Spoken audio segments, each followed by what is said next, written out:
I'll tell you off screen because I already hit start show. Okay, let's go. Yeah. It's hey everybody. It is so great to be back with the Unlimited Truth, man. To say that I missed y'all is an understatement. And the chat is already on fire. Gaming since the '80s. He's saying the FTC will lose again. Yes, they do. Yes, they will. If they go for round two, I see Six Layer. I see Xbox All In, Sega Forever, Goggle Poe. Yo, we are here for a fire show, everybody. Thank you for joining us on this edition of the Unlimited Truth. We should have a fantastic show for y'all as always. And before we get started, we got to introduce the chat. And first and foremost, we got to introduce the first lady of chat, the Queen of Green, Daya 4568. Introduce yourself. Well, I'm Dia, 4568. I'm glad to be here with you today, guys. I missed you all. I missed Google Poll, Hmm. Xbox, All In, Six Slayer, Unlimited, Sega Man. I can go on and on. Zinc, Hebot, who isn't here right now, Yeah. E-Rock. And yeah, you guys are like second family to me. I did miss you guys, but I have been keeping the ear to certain things and keeping my eyes out. I have also been gaming, and just Yes. to put this out here, I absolutely love Kunisi Gami. I think it Hmm. is. I've Oh, been Path of playing the that game. Goddess. Yeah. Oh my gosh, I've been playing so much of that. And I've been on my Xbox Hmm. playing that. I'm addicted. I've just been playing that game. I was doing Starfield at first because I'm trying to Hmm. get ready for that DLC, but I've dropped out again because for that game, I was just Yeah. Yeah. yeah. So I've been having fun, and I hope everybody has still been playing and not letting the negative Xbox news drag you down. Remember, we're gamers first. Yep. Excellent stuff. Six Slayer and Coco Fiend. I'm sorry. Shizno Elite and Coco Fiend. I mean, welcome, welcome. Sega Man 101, the number one with the gun, man. Introduce yourself. What's up, everybody? What's up, Xbox family? It's great to be back here with Brother Unlimited, doing another Unlimited Truth and having the first lady of Xbox back there, 4568. Man, it's good Hmm. to hear from you. Glad you're doing well, and I Hmm. cannot wait to get into these topics. And you got to always remember, guys, we're always on the front line combating these PlayStation trolls out here. Man, we got Yeah. our brother Other Zinc with the numbers. Tuck, at Daya, everybody Unlimited, man, we're always going to answer everything that needs to be answered, man, when it comes to Xbox, man. Thank you for letting me come on Unlimited and rock out again on the Unlimited Truth, man. Let's go. All right. Excellent stuff there. And next up, man, he is the host of the Lions Den podcast, Tuck Master One. Introduce yourself. Hey everybody, this is your boy DJ Tuckmaster, the original pony killer. I can't stand ponies, and I hope they can't stand me. So let's go out there and kill them motherfuckers tonight. Yes, yes, yes, yes. We'll get to all of that. Can't And stand. yeah, yeah. And here's the thing: Tuck's co-workers be harassing him, man. That's how deep the ponies be running. Yeah. They be harassing him at his work. And last but not least, at least for now, the man who represents the chat, Other Zinc. Introduce yourself. All facts. I echo the sentiment to everybody. I just miss hanging out with the squad and the Hmm. chat. And of course, I'm not supposed to be right here right now because I have a deal that's supposed to be going on. But I'm gonna hang out here anyway, especially with people like Shishno Elite, because we had it out. We the only two that know how to read when the Sea of Thieves creator said, "Hey, we're going to develop this game how people play it." Yeah. And nobody read that but Shishno Elite and I. And now it's a great game, just like they said. And everything that people wanted in the game is there. And dear to what you're saying, when it's bad Xbox news, it's usually misinformation from Hmm. some clown that made something up Yep. and it was wrong from the get-go. And we just have to fend off the pony bots because they go nuts and jump out the window that I'm looking at right now. Yeah. Damn straight. And, Yeah, and right. with that, and with that, we're going to get started with our first topic of the night. Xbox Game Pass expected to make $5.5 billion in 2025, more than Wow. 200% over 2022. And if y'all remember last year during the FTC trial, Phil Spencer already said that Game Pass was profitable. And remember the report of how they made $3 billion. I think it was last year, right? Hmm. Um, so what we're seeing is that And by the way, I want to point this out because ever since the price increase of Game Pass that everybody pretended to be outraged over, every single outlet has been talking about the death of Game Pass, right? But the reality is that Xbox is going to make more money than ever, and I have a feeling, and especially on a day like today, where Call of Duty Modern Warfare 3 hit Game Pass and um, hit Game Pass, right? Then we're just going to see the beginning of the next explosion for the service. And so I want to start with you, Sega man. What what do you think about Game Pass going forward? You know, is this going to be the money making generator that we've been told, or do you think that this analyst is lying and that this is going to kill Xbox? Brother, it's not doing nothing but getting better. Y'all need to go out there and get a job at Burger King or McDonald's.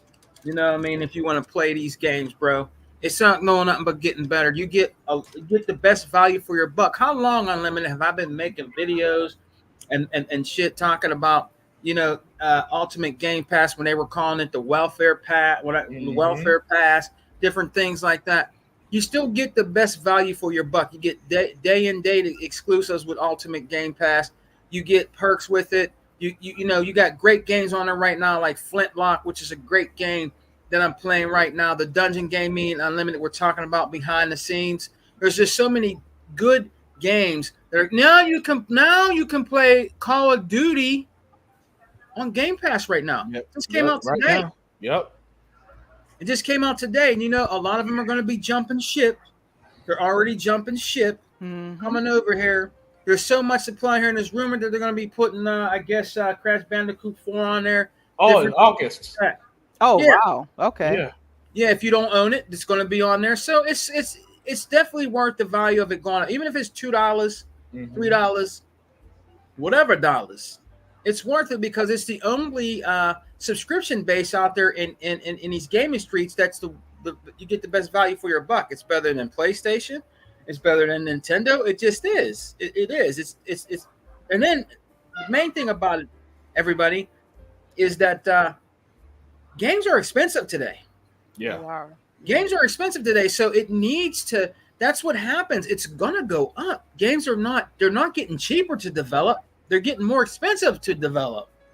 So I mean, things got to go up. It can't stay $60 forever like games, or Game Pass can't stay. What was it? 13? Was it $14.99? Yeah. Or it can't stay like that forever. It just can't. You know what I mean? It has to go up because games go up. They're more expensive to make. You know what I mean? So it has to go up, and it's not even going up a big huge amount. It's still definitely worth the value for your buck, and you know. And it's less than PSN plus they give you brand new games upon launch. Exactly. So Lena Khan just proves what an idiot she is. Yeah. Oh, we're going to talk about that later. We're going to talk about that later for sure. Exactly. Other thing. It's the truth, man. There's nothing better right now than game. Look, I just today before I got on Unlimited Zinc, I went on my Samsung TV down there and downloaded the app, man, to play on my TV. If I ever want to play on my TV, my big TV down there, my 4K, I download the app. Boop boop. All I gotta do is hook up a controller, and I only have to, if I don't want to play my Series X, I can just turn on my Samsung TV and play my Game Pass through there. That's awesome. That's why I want to get a Samsung TV app. Yeah, that is awesome. I mean, you just got so much where you can play, do whatever. Your phone, your laptop, right? A First Lady of X, you can play it everywhere. Yeah, everywhere. And it's worth the money. I don't understand people out there. They just want to damage control us all the time because they're mad and butthurt because they don't have the games we have and the services that we have that are worth the value for your buck. But it's easy. All you got to do is get a job. Go get a job, man. You want to play these games, go buy Game Pass. Get a job. You can cut 2 grass, 2 lawns, and you can have Game Pass for a month. Oh, here goes Sega Man going way back.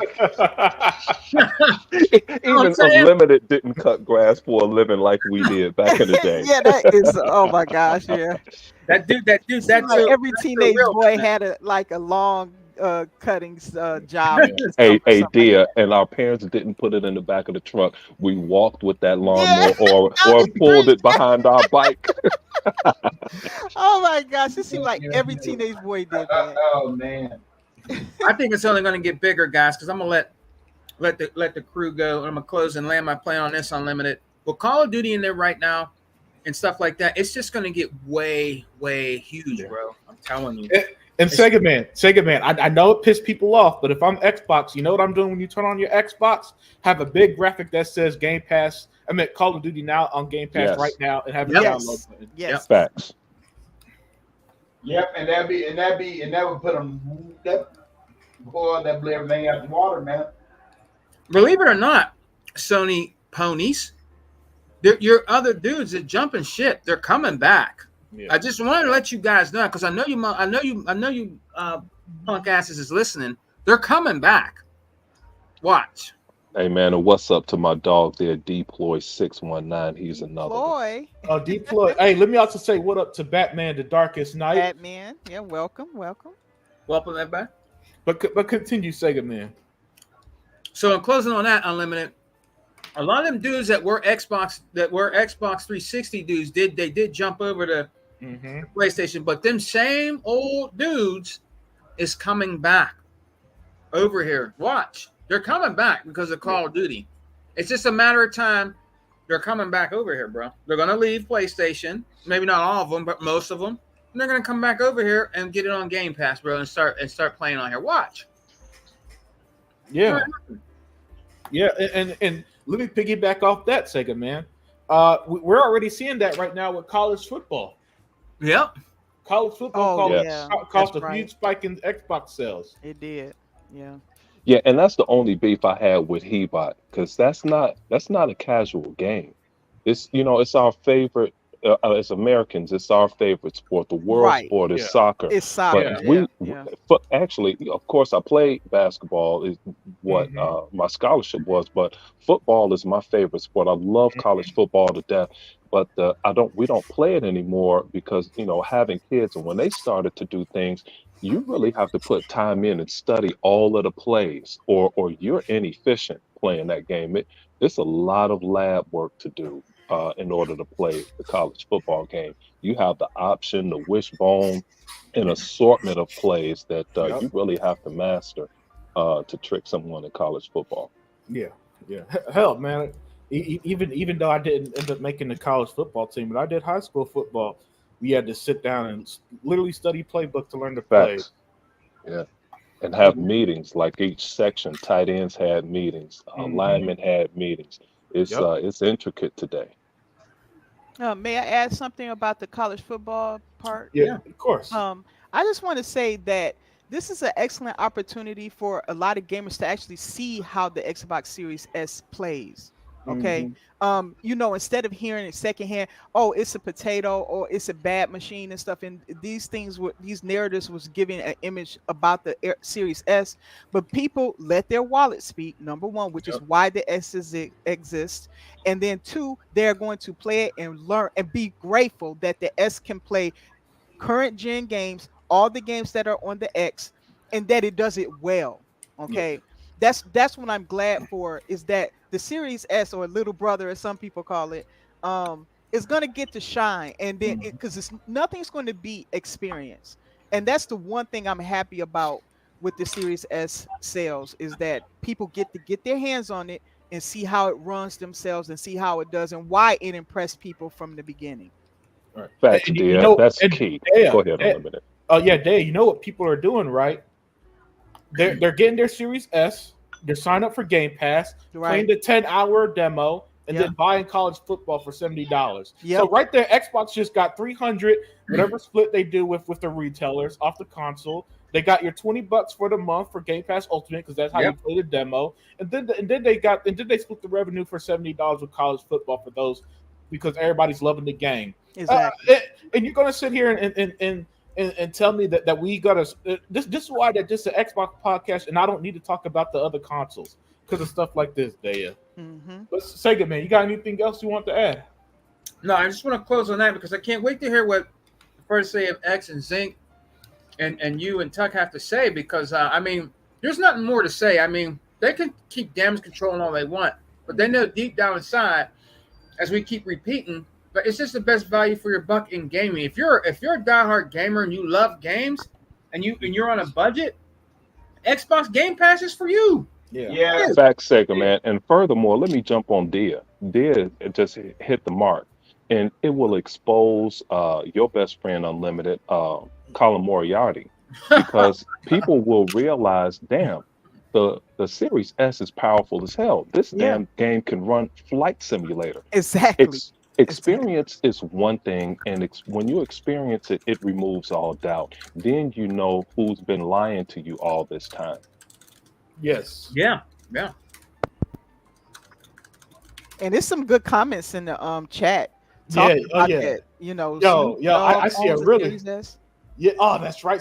That's right. There's a clip of Snoop Dogg playing it on the Playing Series a S, S, and right? it went viral. He can afford the best, went- but yet he's yeah. happy with an S. You know. Yeah, and you know, and what I love about stuff like that, Daya, is when I see the comments say, "Yo, what is he playing on?" And everybody, "Oh, that's the Xbox Series S." And free Yeah, marketing. not the X. Xbox got free marketing off of viral Off clip of that. Snoop Dogg. Yep. Yeah, I throw it back at him right now and just put up a video right now this week of Snoop Dogg playing Madden. Just promote Madden and college football right now on the Xbox, man. Yeah. Hey, and here's something I didn't want to miss at 6:06 p.m. Shisno Elite gave an unlimited production comment. He said, "I know it wasn't popular, but I can't wait for the Suicide Squad season 2 tomorrow. Can't wait for the new iteration of Metropolis." And Unlimited, didn't you like Suicide Squad? Yes, the gameplay is absolutely so And fun. see, and that's the thing, dude. Everybody don't have to like the same damn games. Because That's right. I could, if somebody take a game they like in the single player, I can tell people things about what's my game that I said was game of the year? Redfall. Redfall, That yeah. single player, things that game did that Mhm. people are asking games to do. This game did it and didn't get any recognition for it Right. because people jumped out the window hating on it immediately. Yep. Yeah. But go ahead, guys. Yeah, let me reply to D-Play real quick. He said, every effing service goes up. Yeah, and I swear, Netflix goes up every 6 months, it feels like. Yep. You know what I'm saying? And I can't, and what's funny, I can't find a single article, D-Play, of Xbox is going to fail. You know, can I afford Netflix? Nothing like that. But Unlimited. They Yeah. go up all of the time, and I don't see them giving away new content for free. Yeah. You know, I do. They go up all. I don't have Netflix, but I'll whoever have the Halo show, that's what I'll be getting next. Yeah. But you know, Fair. their things aren't like you don't get DLC that come with some of these Mhm. movies. You know, it goes up all the time. Yeah. Right. It's more expensive than Game Pass, isn't it? Yeah. Yeah. Okay. All At right. least for the family bundle, it is. I don't know too much about Netflix, but I do Yeah. know that mug go up all the time. all Zink, the did they time. stop Man. making that? Did they stop making what? They stopped making Halo series? What? No, oh no, the TV series. The TV. Yeah, they series. shopping it around because Paramount Plus has been struggling financially, and they just got absorbed by what's the name of that company? I forgot. But Sony couldn't buy Yeah, them. they got bought out. They got Yeah, bought they out. got bought Sony out. doesn't have them. Yeah, Oh, And the only thing is because the Halo show was good. it was. The Halo show It was good. profitable. Yeah.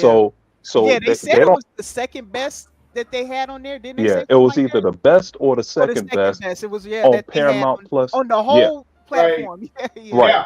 So it's not a problem with them. Is sometimes when you get acquired, you eliminate things. But Yeah. Microsoft ain't tripping because I know they can put that somewhere else. So They oh, it's, yeah, They're definitely. Yeah. shopping it around. You never know. Facts. Amazon might end up with it. You never know. Wasn't there rumors of Microsoft buying a TV producer? Mm, Oh, I'm not sure. I've been out of the loop. I don't know. I could have sworn there's rumors of them picking up one of the TV producers. that would be cool. They That's might why I do wanted that and I put- wanted you to elaborate Unlimited because I saw that post. Where did you get this Game Pass is going to make 5.5 billion or because I it's missed on- that it's on until I saw screen. it. Oh, Yeah, what did that come from? Yeah, he's what? Where's the what is this from an analyst. This from analyst. Oh, okay. Oh, okay, got it. Yeah. Okay, I missed that news. Yeah. All right, good deal. Yeah. So pretty much to get you guys caught up, this is pretty much analysts saying that next year Game Pass is expected to make 5.5, which is 200% more. Because remember, they made $3 billion a couple years ago. Yeah, and that was easily done. Yeah. So pretty much, all this stuff does, and why I like talking about things like this is that when everybody else was telling y'all this gonna kill Game Pass, unsubscribe from Game Pass, I told you they were going to do this because apparently everybody's got a crystal ball when it comes to Xbox. You know what I'm saying? I like to come here and show, no, guys, this is the reality situation. Every move, listen, Phil said it back in January. Every move they make is what they think is best for Xbox.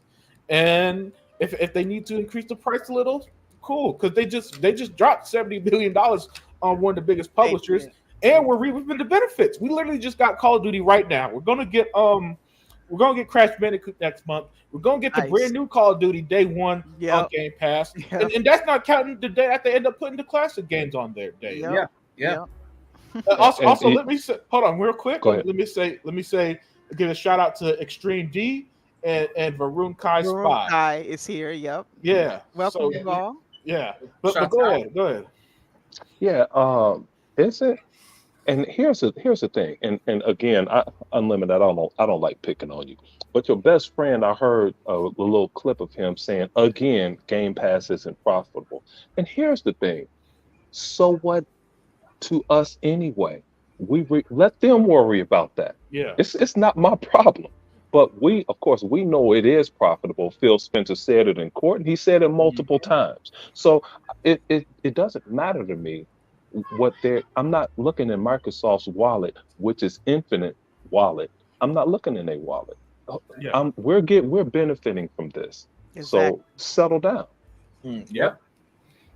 And at the end of the day, we're the consumers, man, and they're giving us the best bang for our buck. Really, I know you guys don't like it, and I know it upsets you that PlayStation has no momentum. They got no games, and they got a mysterious console. Y'all are begging they show something so y'all got something to talk about. But the truth of the matter is, Xbox Game Pass is going to continue bringing the big bucks. It's not going to kill Xbox. It's not going to damage them. It's not going to harm them. And with that, Tuck Master, you there? Yeah, I'm here. Let me get your thoughts on this, man. Game Pass expected to make $5.5 billion in 2025. Now, mind you, remember they made $3 billion a couple years ago, so we could assume that they made another $3 or $4 billion last year as well, right? And they're going to make another $3 or $4 billion this year as well, because let's not forget the price increase happened halfway through the year, so whatever extra revenue they're getting from that. They're going to get the full benefits of next year. So, Tuck, let me get your thoughts on this, man. What do you think? You think that this move here, the extra money, is somehow, because I don't know how everybody else come to the conclusion just go kill Xbox. I need somebody to do that, man, for me. Maybe you can, Tuck. Well, the way I see it, fellas, like this. Xbox is doing good. They got they got everything going on for themselves. I mean, let's just face it. I mean, they got the Game Pass. They got everything. I mean, Microsoft's always making deals with the smaller developers so they can keep them afloat. And that's one thing that people's not looking at.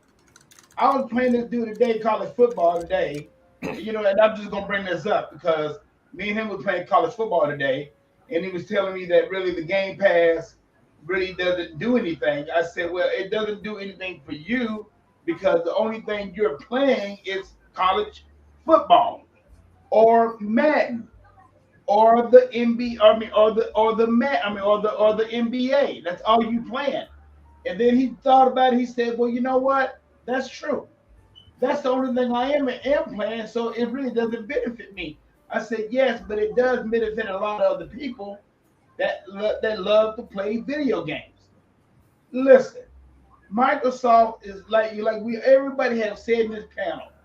Microsoft is trying to save gaming the best way they can. So let them do what they're doing. They're doing it. And people is mad about it because they because they're doing it. Yes. If Sony would be doing it, they would be talking about it. They'd be talking about Sony big time. If Nintendo was doing it the same way, they'd be talking about Nintendo big time. But see, this is one thing I don't get. Those are two companies that are overseas. Those two companies that are overseas, they're based overseas. We got an American company that is doing this for everyone. It's just not for, I mean, they're doing it for everyone. They're trying to help the small developers stay afloat. And everybody already said already, if they would not have had the Game Pass, let's be honest, if they would not have came up with the Game Pass, would any of these small developers still be afloat? And we know hell no, because we know that people only play certain games. And the whole beauty of the Game Pass is for that reason. Hey, Tuckmaster, let me jump you for a second. It's like what you're saying, man. Not only are they saving gaming, they're the only ones that are appearing at these big shows that we all love. Yeah. You know, they're the only ones holding down the fort, Tuck. Yo, Zink, hey, Zink and Tuck, let me add to that, because Daya's game Towerborn is going to be at Gamescom, and that wasn't at the June show. Oh yeah. Hey, Unlimited, let me ask you real quick so Tuck could take this to the water fountain tomorrow. Is Sony going to Gamescom? For the fifth year in a row, answer is no. Yeah. All right. No, they're not. Is Sony going anywhere? What the fuck? Are they going anywhere? They're going to Tokyo, I think.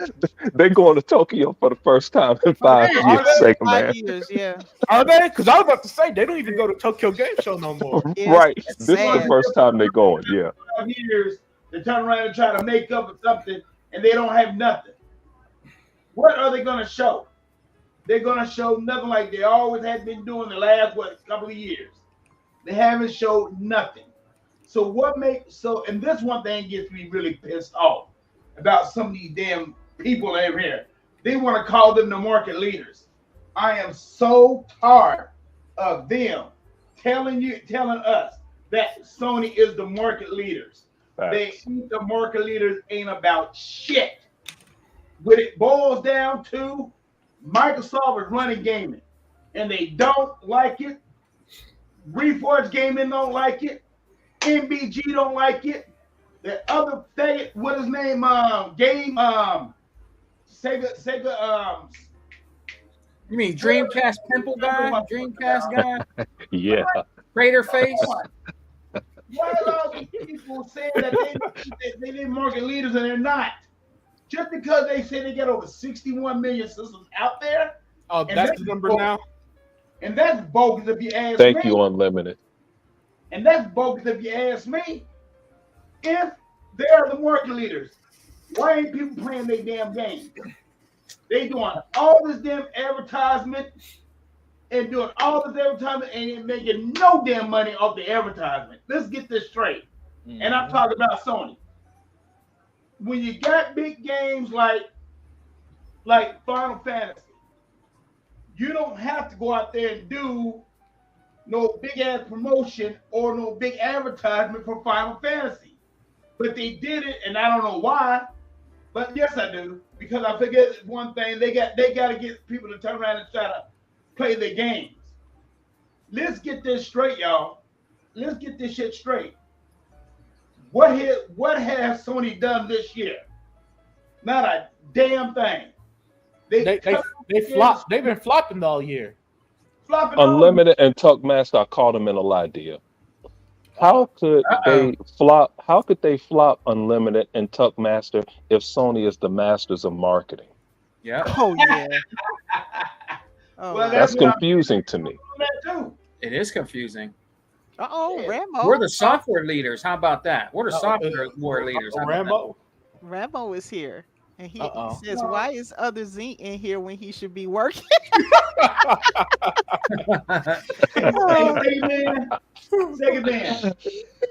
Second man. Now, you know what? I'm going to do one better than that. We're the market leaders and we're the software leaders, damn it. If you want to just tell the truth about the whole damn thing, well, we got both wrapped up. I'm glad y'all said that because it seems like the numbers outside of the mythical console sales that nobody believes backs up Xbox. I mean, the showcase was the most watched ever, I believe, and easily the most popular back in June. Anytime there's anything to talk about, it's Xbox. Game Pass gets all the talk. They're the only ones who buying these big publishers. You know what I'm saying? So to me, from the outside looking in, everything just seems like Xbox, Xbox, Xbox. Yep. Right. If people did, if Sony didn't every other month brag about console sales, I'd have no clue what they're doing well at. And another thing too, Unlimited, is that like this too. You gotta look at this. Like I said, you don't have to be Einstein to see what the hell is going on with Sony. Because the only thing they've been talking about for this last week is what? PS5 Pro. PS5 Pro. Oh, they're gonna come out with PS5 Sony's not talking about that. It's the Thank you, gaming media Pro. who needs something to talk about. Sony's silent, man. Yep. Sony's nowhere to be found. That's true. I mean, And you can't blame, the rumors when, like sometimes Microsoft don't come out and say anything, but people are believing rumors. That just, unless something's official, Yeah. But deal, we get the reciprocal. Here Sarah Bond she told us the next console is going to be a benchmark or groundbreaking. Leaps and bounds. Right, leaps and bounds ahead of everything. And now, people are saying, we're getting out of the console gaming. Bruh. yeah. Tim Dog strikes again. Stop listening to this guy or whoever. Oh man, his feelings so hurt. His feelings so hurt for what happened last. I said, "Oh my God, I've never seen a guy whose feelings are so hurt." I have. Boo boo boo, boo boo boo. Tim Dog, I'm sorry, Tim, but you got your ass kicked because Phil Spencer is not your friend. And that's all it is too. I'm glad that Phil said no. I ain't telling him nothing. Man, please. Man, these people like to cry and everything. I mean, that's all you ever hear is the first thing I heard today. I mean, like yesterday. Oh, that's the first thing I heard. Oh, they gonna get out of the console market in Europe. Oh my goodness. From? I said, "What do you?" Well, somebody said from Microsoft. Microsoft don't open up their mouths like that now. If they're gonna do something like that, they're gonna. So hold on. Time out. They're going to Gamescom, which is in Europe. Thank you. All right, whatever. Unlimited. I kid you not. I said the same thing. I'm like, what are y'all talking? Who are y'all listening to? And see, and that's the thing. When these insiders say something egregiously stupid, hold them accountable. It's like our children. You hold them accountable. That's right. Hold them accountable when they say stupid shit. Don't just let it go like they didn't say anything. I mean, because I don't know, man. I don't know, Tuck, how they always have the most absurd and extreme conclusions to everything. You know what I'm saying? Man, they mind sick, man. They sick, man. Yeah. I mean, I don't get it. I mean, it's the reason why, like you said, we ain't gonna say nothing unless the truth. If it was the truth, then we'll let you know. But if it's a false allegation and all that crap, we ain't gonna believe none of that. But I'm gonna tell you right now, what's that game that's coming out in November, the samurai game? Assassin's Creed. Oh, that's a whole nother thing. No. But did you hear what Ubisoft came out and said? Yes. And see, and that's I love that series, but I haven't played it as much as Unlimited has. Yeah. So I would defer, but I can't wait for this game. I'm glad they didn't back down to stupid people. Yeah, they didn't back down. They said what they say. You're gonna have to deal with it. Facts. So they ain't backing down. I'm glad. Don't back down. What was the word they going to back down to? Well, unlimited people are saying that the Japanese government is involved right now with the game, and they're thinking about canceling it. And I said, hey, the That wasn't Japanese. going to happen. That's not. I can clarify some things because I have been keeping up with that. Basically, I'm gonna sum it up here, and you had a man that is, I guess he's not even Japanese. He's like either from America or something like that. He went to a Mm-hmm. university over there, and he came up with some thesis or something like that about a black man who was over there in in Japanese history, that was over there in Japan. It turns out that there was a black man. Now we're going to use the name from the game Yasuke. Okay, Mhm. Mm-hmm. you know that's not And his he's been given in name. other games. Let me And- finish. and- Let me Go finish. ahead.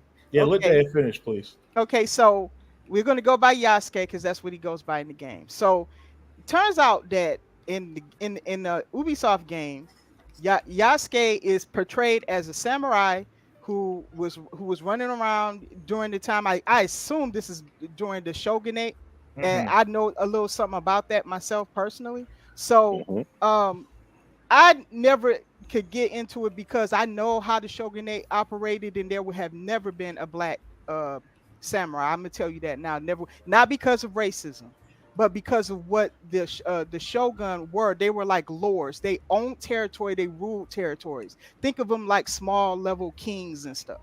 Okay, so there never would have been that handed to a black person, a white person, you name it. They would not have handed land over. And you're talking about an island over there, so that just never would have happened. Also, a lot of times, the way that they earned the position of a shogun took years, and it took training and under certain key people.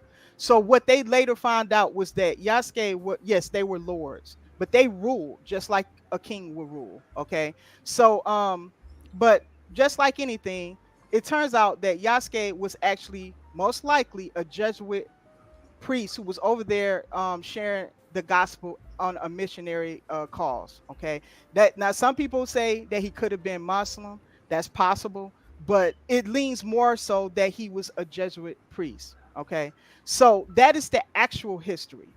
What happened was people were saying that Ubisoft was, when they was asking questions about this, because this became a controversy. um Okay, yeah, uh, Sega Fever is also elaborating on that because he knows a lot about Asian history as well. But what happened was it was being portrayed by this man because he went to a Tokyo university that this was actual history, and he even went as far as to imply that the Japanese was racist against blacks when that wasn't the case. Yasuke was a retainer of another samurai, and I'm assuming it was Nobunaga, Oda Nobunaga. He's one Uh, of the most famous samurai uh that I'm familiar with, and I've looked at a Mm-hmm. lot of Japanese stuff, and if Mm-hmm. anything, you will always hear about Nobunaga. He is such a Mm-hmm. famous character. In fact, I thought that Ubisoft would go to make a character like that in their game because he did so much and he was so popular, right? But they didn't. So that's another thing. So so you had some Japanese say, "Well, we thought it was just pure fiction and that they wasn't portraying this as our actual history." But that's not what was happening. This guy was running around changing information and all this stuff, like in places like Wikipedia and all that, trying to make Yes. it seem like that Mm-hmm. this was the actual information, and it's not. And the Japanese were saying, "Hey, look, stop this because people are believing this stuff that you putting out here. This is not our actual history." He said we were never oppressing black people and all that. And Yasuke was a retainer. And according to what history is pointing to, he was also a Jesuit missionary. So he was there on religious cause, right? So he's not portrayed like that at all. And as a Christian, I will put my 2 cents in this. I don't like that he's portrayed as gay in there, okay? Because if he's going Wait, there wait, wait. What as a did you say? he's gay in the story. no, he's Is he not. gay? Yes, No, that's what I'm he's hearing not. that He's that not. he's No, homosexual. that's misinformation. What it is, and this is something that all RPGs do, is that you have something called romance options. And if you come across a woman playing SM, you could romance her. If you could, it's no different than in Mass Effect. If you Okay. talk to a dude and romance him versus if you do Okay. like Ashley or Liara. Right. Understood. But what happens since everybody likes pissing people off, that what they do is that they ignore context, and especially and this is my issue. As much as I'm not a fan of the woke shit, Right. My issue with the other side is that they love to ignore full context to piss people off. Right. Mhm. So in the case of this, they completely ignore that for example, in Assassin's Creed Odyssey and Valhalla, it's the same thing. Okay. If you play as Cassandra or Ivor, you could romance a man or a woman if you come across it, and it's the same Got it. thing here. It's completely Okay. optional. Okay, It's so something that'll they never happen. And They the take only, liberties with that. That's what. yeah, you're it's Okay. one of them video game things. It's one of them video. And by the way, I read the thing that Ubisoft put out, and they basically said, guys, it's historical fake fucking fiction. Get over yourselves. You know what I'm Well, saying? that's not what that guy was doing, though. The one that they claimed that they consulted, that's not what he said. Yeah, he This was guy on. was portraying this as actual Japanese history, and that the Japanese got offended by. Now, look, keep in mind, the Japanese are not easy people to offend. But when you Absolutely offend not. them, now, just like now, if somebody took our history, right, Yeah. and they portrayed Black Americans a certain way, we like, hey, look, that ain't our history. We want you to change that because people are being misled about what you're saying, and they don't do it. What would you do? Like, would you get upset at that? Would you go out there and try to put the truth out there? Because he got people believing that the Japanese was racist against blacks, and that they had Yeah. black slaves. This is all this stuff that came out, and this guy, I don't know where he even got that information from.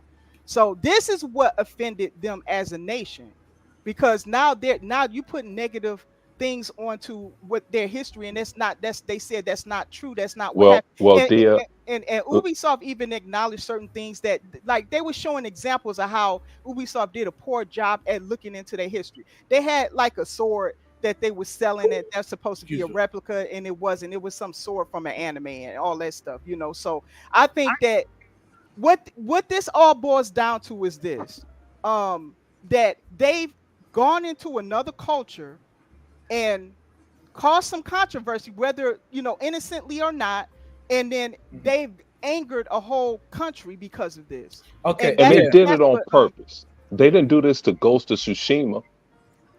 Well, it's because of this guy that they hired. It's not really Ubisoft. Ubisoft claims that they use this guy as a consultant, but they back this guy. And then when the Japanese are saying what you're saying is not true, they stood by this guy. And I think that's where their mistake is coming from. They shouldn't have stood. They should have looked into what this guy was saying.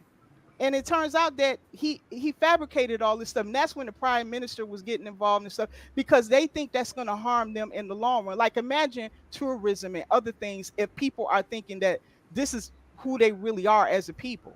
Please. So yeah, I'm just saying, I'm being fair about Yeah. it, because if it happened to us, and if people was portraying us in a certain like trying to make it seem like, well, black people wasn't really slaves, for instance, or something like that, even though it's a negative part of our past, it's still a part of our past, right? If somebody was trying to come in and tell us about our own past, yeah, I wouldn't like it. So I think ultimately, wherever people think, everybody's free to think what they want to think. This is what I found out about it, and I think the cause of the problem was the consultant that they went to. Yeah, hopefully that's the cause of it, because let me say this, man. Let me say this, because I saw a lot of people that reacted in a suspicious way. I mean, they switched out the Yasuke's face with George Floyd. They Tell switched it. out with a monkey. I saw the Asian dude dressed in blackface, and I'm like, how the fuck are black people who don't even work at a French company called Ubisoft getting the smoke? How do white people keep avoiding the fucking smoke, man? Why are y'all making fun of the All the French? time. They're the ones who came up with the damn idea of the game and developed it. And Tell so when I see that shit there, I admit I'm far less nice, I guess, about it, because so let me get this straight. It's our fault that Ubisoft Again. decide to take a No, it's not your fault. I personally think it's the fault of that. No. But people aren't targeting their biggest anger. Like, nobody's making fun of the French over this, like they're doing to black people. Have you seen the shit that they did about black people on social media over this shit? Yeah. And you know what, dear, to clarify something else, on ABC News Nightline, I will 100% never in my life ever forget this. And I watched it. I'm sitting there with my father. It was late 70s, early 80s. It was when Toyota and or Nissan were on the rise, foreign cars were on the rise.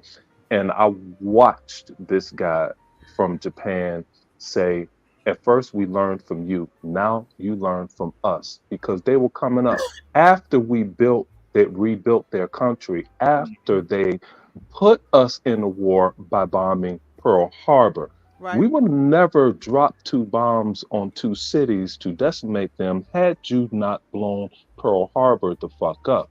So this guy proceeded to say, furthermore, we don't now I watched this myself. I don't go on hearsay, and I actually put this in my paper, graduating paper in college on the auto industry. He said this. He said, furthermore, United States, you have to employ the black worker. We don't. I watched this motherfucker say this shit. Okay. And it has burned me forever. I'm about to buy my kids cars here. I already bought my son one, but I'm about to buy my daughter one. I'll be damned if my car don't come from Detroit. I don't give a fuck how much people pub up toward this Toyota RAV4 shit. She's going to have a damn Blazer. And I know that the Blazer comes from Mexico, but the parent company is Detroit. Right. All right. But you know, it's a lot of things that people don't know. But you told me something I didn't know. Like, you brought this religious component in it. And my son studied martial arts for 6 years, and their training came from Okinawa. It was close quarters fighting, and they were some badass motherfuckers. Right. But you know, it's a lot of things that people don't know. That's why I take things a little bit too seriously at times, because there's an origin to a lot of things here. But you guys go ahead. Okay. I'm sorry. Oh no, go ahead and say what you're saying. I'm just gonna wrap up real quick. I just want to leave this with everybody. Just like Sega Forever, we've talked about this before. That there is a division between the old Japanese and the youth. The youth love our culture. The youth love black culture. I'm telling you, they love it, and they sometimes even imitate it over there. And if you doubt that, please look that up. You can look at videos on YouTube and stuff. Absolutely. And Sega Forever knows what I'm talking about here.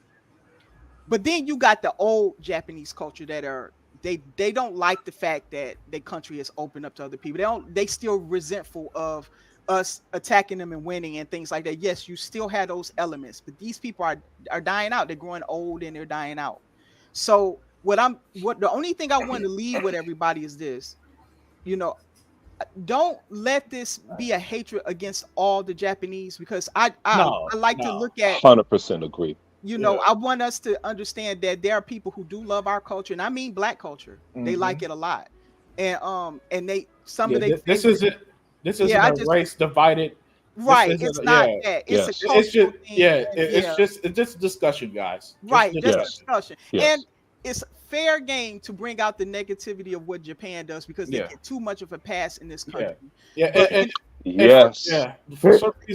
For some reason, people have been more protective of that than the inaccurate shit in Assassin's Creed 3. Here's how Welcome, E-Rock. Here's how you know that everything Dia just said is true about a cultural divide between the old and the young over in Japan. As much as everybody tries to say that I'm racist against the Japanese, I'm not. I follow their culture a lot. I watch a lot of videos over there because I want to learn more about them, man. Right. And I watch videos of blacks over in Japan.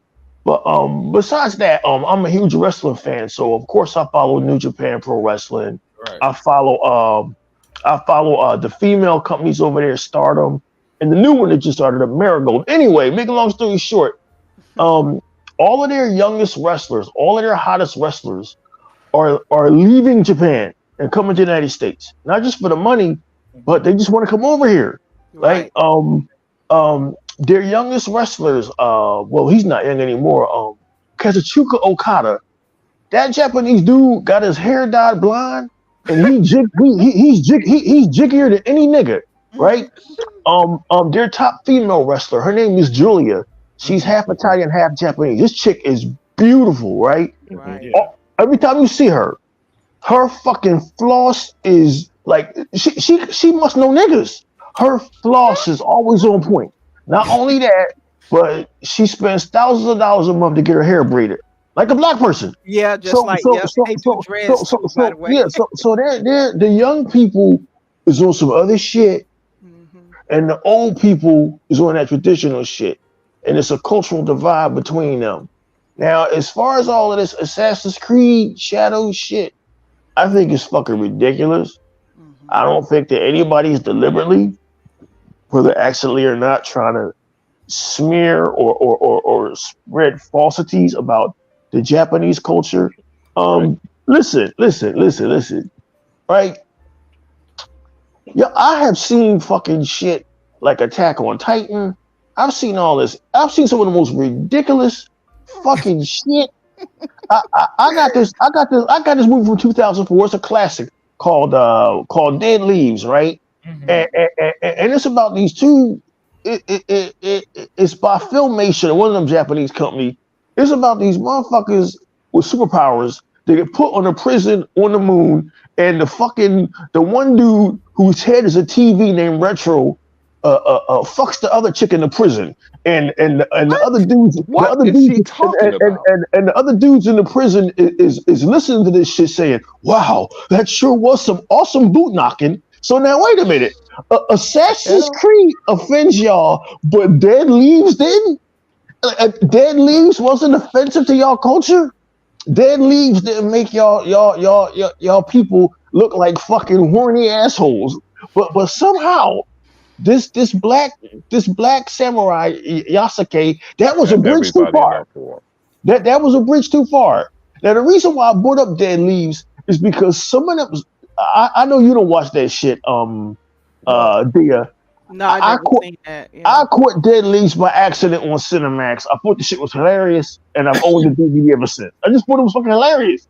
I didn't know the Japanese were so into making fun of themselves, right? So you mean to tell me that Dead Leaves and all of this Japanese anime isn't offensive, and the Japanese characters with slanted eyes and falling asleep with snot bubbles coming out of their nose? None of that shit's offensive, but Yasuke is.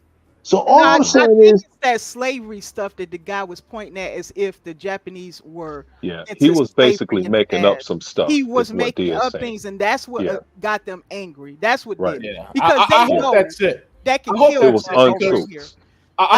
Because none of the stuff that I saw mentioned that even once. It was all just your typical. I don't know. Now, what is it about slavery there? Because every culture who has defeated each other, including the Japanese, took slaves. Japanese enslaved their own people. They did not have somebody prove me wrong. They didn't have black slaves though. They did not have black slaves, but every culture whose people have defeated their own culture or another culture has had slaves. This has been proven since the dawn of time. Yeah, even Indian, Native American, everybody's done it. Yeah. So like anyway, make a long story short, I think this is some of the most ridiculous shit. This is a silly ass game. This is a stupid ass game. And a lot of them video games that come from over there, from Elden Ring to fucking Mario, is some of the stupidest shit I've ever fucking seen in my life. I won't play this shit. I'm not fucking with this shit at all. But yeah, here comes Ubisoft, right? This company that prides themselves in historical accuracy. Yep. Look, they did nothing but make the Greek people look awesome in fucking Assassin's Creed Odyssey. Yep. They did nothing but make the Vikings look fucking awesome. They made Ezio look like a superstar, right? Right? They made this dude in Jerusalem look like a fucking superstar. So Ezio went to the Byzantine Empire in one of the games, man, and still kicked ass. So like. This is the most ridiculous shit. We now live in an age where people look for anything to bitch over. Listen, Japanese people, I love y'all, but whatever y'all beef is with Assassin's Creed, fuck you. The game is coming out October on schedule. I'm buying that motherfucker because it's one of my most hyped games other than Avowed. I think this shit is silly. I think y'all silly, and I'll tell you why y'all silly, Japanese. because y'all mad at the Assassin's Creed, but yet fucking Dead Leaves exist. Guys, in the comment section, look up Dead Leaves and look up this video and see how fucking silly this cartoon is and how it makes fun of their fucking culture, and tell me I'm not wrong.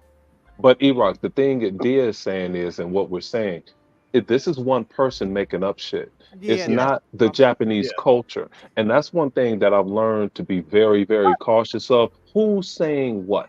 Boy, you know what I mean? That guy. I think that's who. It's that one guy. It's not and he's Ubisoft, it's him. It's like he's a Tim dog calling himself an insider, turning the narrative is what this dude is. And I'm cautious when I say something. Usually I saw someone say something and I attribute it to you, because I don't have this. I'm an American. Like Boomstick made me mad when he said they have pride over there in Japan. Well, my dad was a United Auto Worker and I have pride too, damn it. So what you talking about? Right. But I watched them say some things, but I don't hate them as a culture. I'm fine. You do you. You want to be great, that's fine. So do we. So we'll battle it out. But I don't like the shenanigans in the middle. You know what I mean? Right. So, but that's why I'm careful to watch who I attack, because this is one jackass that Dia is talking about. That's what not I necessarily think the problem culture. is. If Japan said, "Hey, we're gonna ban this game," now we have a problem. Just don't buy the game if you don't like it. That's Facts. it. That's a dead concept today, Dea. If you don't like something, you got to put your whole might behind destroying it and make sure nobody else who might enjoy it feels they got to feel the same way you do. For some reason. Yeah, but I'm like E-Rock. I'm gonna buy the unlimited production copy of the game, and I might not even. No, you're not. No, you're not. Because I got the collection edition pre-ordered, and you're not buying it. Okay, listen at this motherfucker. Now I got to take pictures of it when I get this shit, but I'm getting it. Yes, Sega Forever said U.S. favorability in Japan is over 90%. That's correct. It's crazy, and That's so correct. Yeah. They don't hate us, man. But it's just that this is a controversy. It blew up. It's one of the things that when the game comes out and people play it, the ones who are excited going to play it. The ones who don't, they're going to make their videos. They're just going to move on. No, they're not. No, this is what they're going to do the first month or so. They're going to pretend that the game was a failure. They're going to make their Ubisoft is dead. We need I literally saw a video this week there that said we could bankrupt Ubisoft this year over the fucking game. They literally want. Some of them are so mad. And it's not Japanese. The dude was black. The dude was black, by the way. He was not Japanese. He doesn't know a single. He doesn't know how to pronounce a single word in Japan. He doesn't know that Japan is called Nippon or something like that over there, right? None of that shit. Yeah. And he's out here making videos saying that we need to bankrupt Ubisoft over this nonsense. Hey, Unlimited. When does the game come out? November 15th. Okay, so I want to be on the Unlimited Truth show after November 15th, so Unlimited could talk about his game, because this is Unlimited's field, and I just want to be there. I just want to be in attendance as technical support. and then the second that, let's just say this asshole gets his wish, and then the second that Ubisoft does go out of business, which they're not going to, the second, because they're one of the most profitable publishers I think out there. Yep. Like the fourth or fifth most profitable publisher. They were the big boys. We're still playing Rainbow Six. As soon as Ubisoft go the fuck out of business, somehow, in that same article, it'll be Microsoft's fault. Why didn't Xbox buy them up? They'll find some kind of way to make it about Xbox. Oh, that's funny. That's why I don't watch these YouTubers. Man, I don't either, but you know what it is? The YouTube recommendation algorithm for some reason. I know.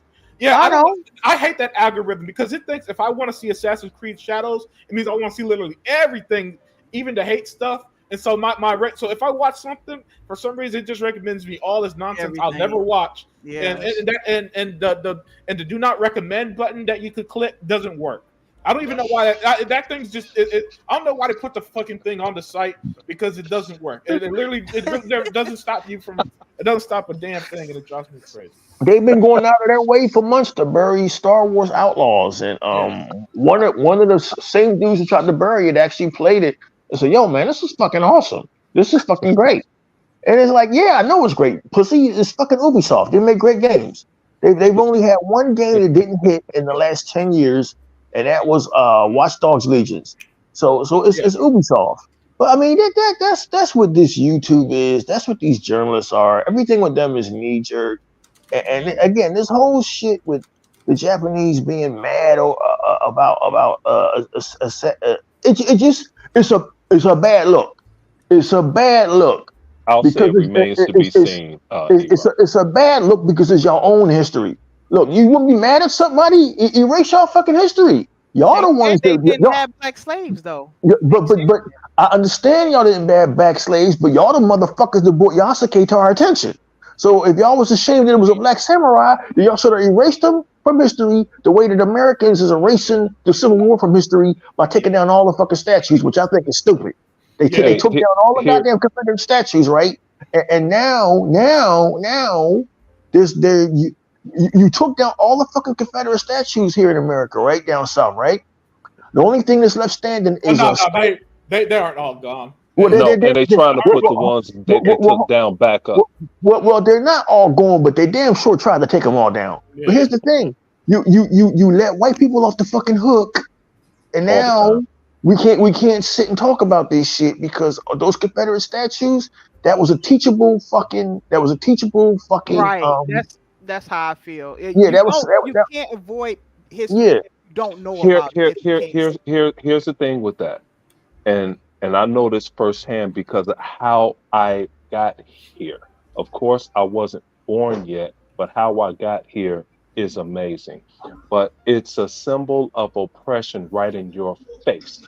They don't do that in the Holocaust to Jews. They don't have pictures of Hitler up. They don't even talk about it. But for us, you could have this statue. No, it's a symbol to keep you down. And I'm glad they're gone. They all should be gone because those of us that I don't either because people can pick and choose anything to take down. But it is a symbol of oppression, and it is to look at this all of the time. We have enough things. It seems like every university dabbled in racism, and they more than likely did. But to have a statue erected, it's just like the four pictures that they carved in the mountain. Why am I forgetting this? It's Stone Mountain, Georgia, and it's no. Is that what you're talking about? You're talking about the one in South Dakota. In the Dakotas, yeah. Actually, that was done by a Nazi guy, and it was done to suppress the Indians.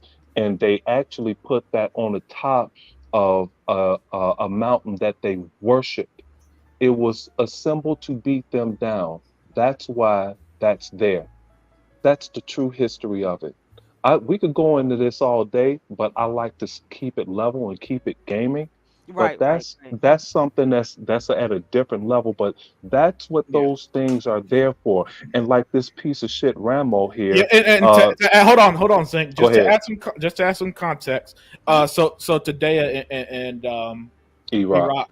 Yeah, and just from being a Southerner and being taught all this shit, man. But basically, almost all of them that you see, they were erected around 1910, 1920s at the peak of like the second KKK wave down here in the South. And so that's another reason why it's a huge controversy of when it came up. Yeah, and at that time, before Unlimited was born, they would burn down our Black Wall Street. Yeah. And when our people came back from fighting in a war in Arkansas and Little Rock, the soldiers came back after winning a frickin' war. Here comes the United States government to kill more than 400 soldiers still in uniform and women and children alike and turn around and fucking leave. Okay, so I don't want to get into that because I get amped up. But it's not a history podcast either. I just wanted to add some context. And that is some context. So when you learn this history and then you have to look at this statue like it's Michael Jordan in front of the United Center, we look at that statue of Jordan's like, yeah, he brought us 6 championships. You know, I'm gonna go out and break out a bottle of Boone's Farm. You need it. I hear all that. I took African American history, several courses of it when I was in college. I know it's hard to they didn't tell us this. Our parents had to tell us this. And then when we would confront the teachers when we were in the 3rd and 4th grade and say that's not what happened, they had to back the fuck up. I And this think is a third. We use, and you know how we used to get our ass beat, E-Rock, if we said anything back to the teacher. But I politely say this. I turn my paper in and I say, "Hey, Miss Wilson, you know, Christopher Columbus didn't discover America, right? But I yeah, put it on my paper anyway because that's what the answer you yeah, want me yeah, to yeah, put. yeah, he didn't. Yeah, And we're gonna get off this in a minute, unlimited. nigga didn't even touch the We soil. we we're going to get off this unlimited. So please calm down. Just hold on for a second. I know. Did Columbus did not discover America? Yeah, But now that I'm older, now that mhm. I'm 55, and now that I've lived on 56 for me. now that I've lived on this earth for quite a while, I have learned that if we can have Martin Luther King, we can let the Italians have their Christopher Columbus. They Just to didn't keep it even peace. like him, But E-Rock. just hear me out. This shit is like life is give and take, and then we can get back to gaming. Facts. As far as the statues, it's just not about the Confederate statues. It's about the Soviets and the Russians tearing down the statues of Lenin and all of the Soviet iconography of the earlier 20th century. You now have nothing to teach. You That's now have nothing. You now have nothing to teach. It wasn't about having the statues up of the Confederate generals like they was fucking Michael Jordan. It was about, yo, this shit happened. Because right. now others think I have young people in my household, my family, who don't believe that slavery was real. We have young people today who don't believe that Martin Luther King exists because his footage is. Hold on, hold your chest, kid. Go ahead. There's nothing but black and white footage. So the further we get away from the civil rights movement and the further we get away from slavery and the Confederacy, which was about 130 years ago, it begins to no longer exist, except in the context of fantasy. Or, well, if you want to learn about it, you can read a book. Niggas, but you white folks and blacks don't read books. You motherfuckers don't read books unless you're forced to by gunpoint. Germany, you should have left up your Nazi iconography. You shouldn't have torn it down. You know why? Because you need to be held accountable for what happened. Yeah. And now the only way that you'll learn about Adolf Hitler and the Nazis and the Holocaust is through some black and white footage on YouTube or in a book. The further we get away, you heard your black people, you heard your hero Yeezy say that the Holocaust didn't happen. Yeah. What in another 10 years, what else will you believe? If we keep tearing down statues and keep tearing down the Confederate statues and keep tearing down all this iconography, we now have an entire generation of people who are dumber than ever, Zink, and are never going to go to college like you did or Dia did. Or well, you're going to have to trust me on this. I watch the news every day. They interview these young people, these millennials, and they are dumb as fuck. They do not know what they do not know what. Hold on. They don't know what the teachers my ass as parents, bro. They don't know what the states are. They don't know how to do simple math. They don't even know how to tie their shoes because we're tearing down everything. We're destroying everything and erasing history because we're fucking emotional. And when you get older, you learn to detach yourself from fucking emotion. And that's why when I saw these motherfuckers tearing down the Confederate statues, I'm like, well, there goes history. Because we should have left the statues up so that the white people can be accountable for what they fucking did. Now, black people, y'all so stupid. The white folks now feel no accountability. Slavery has disappeared. It's gone. It never fucking happened because y'all erased it, except for in a history book. I'm done with this. Yo, you know what? Me and you can have this conversation some other time. We done hijack this nigga's podcast. Iraq, it's cool. But I'm going to tell you this. My mother's an elite educator. I taught my kids. God bless her. This is what you do, and this is what we do. Because I wouldn't be fucking here in the Chicagoland area if it wasn't for my motherfucking grandfather. That fucking nigga. Okay, yes, he's a sir. nigga. Let me tell you what this nigga did. He picked a lot of cotton in Arkansas because he wanted to get something nice for his family. Man. So this time, this Negro picked all this fucking cotton, right? So he brought all of these bushels back to the plantation house. The plantation owner said, well, this time you owe us because we allow you to pick cotton here. My grandfather said, okay, Thank you for allowing me to pick cotton here. Now, this is a nigga where my father was fourth out of seven motherfucking teams. He came home and I forget, I think my father was about 4 or 5 years old then.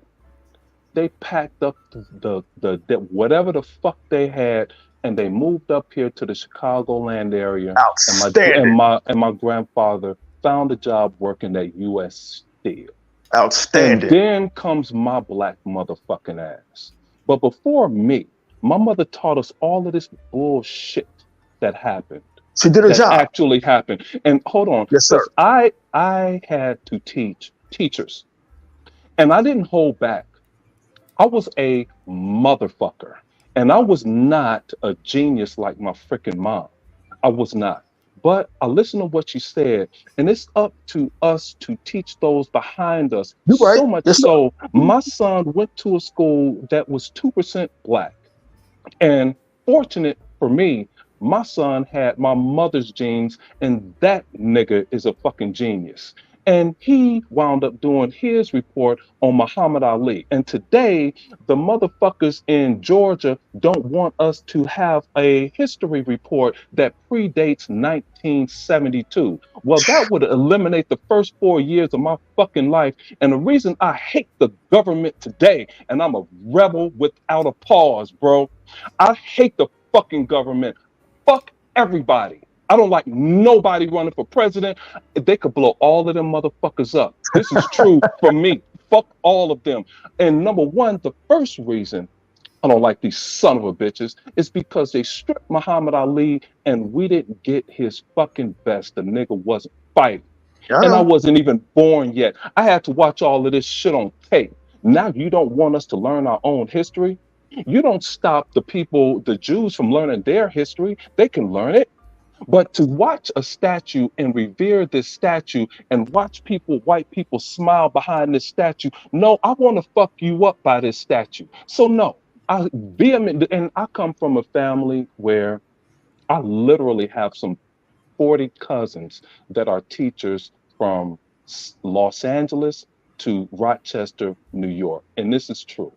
11 on my mother's side, 17 on my dad's side. It's a bunch of niggas in my family, and they just happen to all be school teachers. Man, y'all heavy duty, But bro. they could be educated. And I tell you, dude, I did some battles in college, in elementary school. I had some wars with teachers. But no, dude, those statues don't deserve to be the fuck up there. We deserve to have statues of Frank Thomas in Yes, front sir. of Yes, sir. in Yes, front sir. of I White hear you. Sox Park I hear you. and shit I like hear that. you. Hey, I Yes, don't sir. I even hear you. mind Rocky being at the by that damn bell, and he's a fictitious fighter. You know what I mean? I hear you. But some of this stuff, it rubs people the wrong way. And like those jokers giving us syphilis as a test, using us as guinea pigs to see The how Tuskegee long experiment, right? Tuskegee experiment. Let's see how Yeah. long these motherfuckers last, right? Let's monitor these Negroes, and so what about their offspring, And Ripley's, believe it or not, one of my grandfathers was one of those experiments, bro. So Yeah. fortunate for me and my family, I didn't suffer. Uh, Super athlete. Well, I can't say super athlete because I didn't make the NBA, but I was athlete enough to get my school paid for, and it didn't harm my children. But it's tit for tat. But I'm glad you and I are having this debate versus somebody that we don't like, because And we're I'm gonna glad. be cool as soon as this shit is over.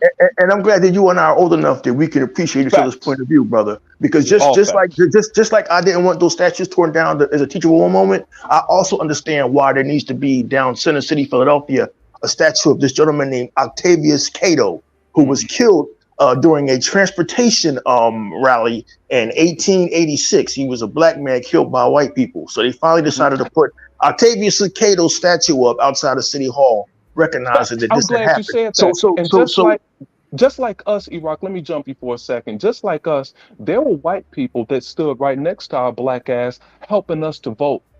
yes, And sir. my mother would tell us stories of, hey, the reason part of your family learned how to read is when you were out there picking cotton, when our ancestors were out there picking cotton, the wife of the master was teaching the mother how to read. So she Sure. taught everybody else how to read. And here we go. Now we have black senators, black congresswomen, black congressmen. We have all of these people that know how to communicate a sentence. We You can't. know, Be- We can't ever forget. But we have to apologize to limited production, man. We're so sorry we took Yeah. over your podcast, Oh, man. yeah, it's good. It was great discussion. I enjoyed listening to y'all. Very, very wise conversation. And by the way, this is how you do it. Both sides of the debate coin. Right, guys. exactly. But Yes. with that said, let me read the super chat from Emmanuel A1. He said, "Other Zinc is the GOAT. Thank you for keeping it real intelligent, OG. Thank you for the super chat there, Emmanuel. Thank But you, let's get back. Emmanuel. Let's get back on track here. yeah, let's start with this piece of shit Ramo. Yeah. Because Ramo said somewhere back in there, he said, "What about the Cuban flag in Spider-Man?" Because he's Puerto Rican and his wife is actually from Puerto Rico. Yeah. And he was like, "What the hell is this shit?" But anyway, Business go ahead. history, I guess. If you make one mistake in the video game now, they peeping down your ass, dog. Yeah, God man. damn. Yeah. Facts. Yeah, yo, you don't listen, man. You don't play with these people anymore, man. You can't, No.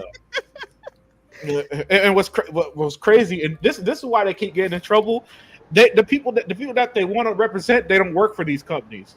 Yo. Big facts. That's why they keep getting in so much trouble. Ubisoft is a French company, and the game is being developed, I believe, by which one? I think it's Montreal, Ubisoft Montreal, a French Canadian company. I guarantee you, they do not have any Japanese or black people, or hell, the rare black Japanese people working for this damn company. Not within 1,000 miles. Yeah, No kid. So that's why they keep. Hey, Unlimited, and we still didn't forget about those racist emails from Sony either. Denzel Washington. Oh yeah, we haven't forgot that absurd. Which is just so absurd. One of the greatest actors in a box office hit magnet. But that's for another day. That's for another day. But and before we move on, I just want to make an aside. Other thing, would you believe that motherfucker still has her job? Her name is Amy Pascal. She's the fucking president of Sony. That bitch still has her job. They can't fire her. Remarkable. Like they can't fire Kathleen Kennedy because they're a woman. If you was a man, your ass would have been fired, my nigga. You'd have been going. Yeah. Just saying. No offense, women. Just saying. That Amy Pascal and Kathleen Kennedy is two of the most protected motherfuckers I've ever seen. I was born the wrong color, the wrong race, the wrong all kinds of shit. You said that because I didn't know that that person was still working. Yeah. And it was crazy. That was over a decade ago. The emails leaked. So that puts the context how she survived that. But yeah, back on track, guys. E-Rock, before we move on to our next topic, actually let me answer this because the chat been on fire, man. I haven't been able to test it. But so Batman in the Darkest Night said, Unlimited, off top of this question, what is your favorite horror movie is? You know what? I'm gonna go ahead with a recent answer because this movie surprised the hell out of me. It's I believe it's called Ouija 2. It came out like 2016. The movie was surprisingly really good horror film. Yeah, so it's Ouija 2. I believe that's what it's called, or something like Ouija 2 Origins of Evil, some shit. I watched it not too long ago, man, and the movie surprised the hell out of me. I thought it was gonna be some cheesy shit. It was actually a pretty damn good horror movie. So I'm gonna go with that answer. Even though Friday the 13th part. Yeah. Minus the Thing. Oh, that's a great one. Yeah. These horror movies. I just went with the more esoteric answer because I want people to see the movie because I thought it was good. Oh, do you? Well, Unlimited, I don't watch horror movies anymore, so that's why I can't name any recent things. Oh yeah. But yeah, so E-Rock, since you're here, let me get your opinion on this. Xbox Game Pass expected to make $5.5 billion in 2025, and we already know, E-Rock, that a few years ago they made $3 billion. So E-Rock, after the price hike, Xbox Game Pass went from $17 a month to $20 a month, at least Ultimate specifically, right? Everybody lost their mind. Most of it, of course, was fake outrage. We know that, but let's just play into the game even a little bit, E-Rock. Do you think that this is somehow Xbox being is Xbox being profitable here, like Phil Spencer says, or is this going to kill Game Pass like every other expert out there? Oh man, the fucking media and people just kill me. I've seen all the knee jerk reactions.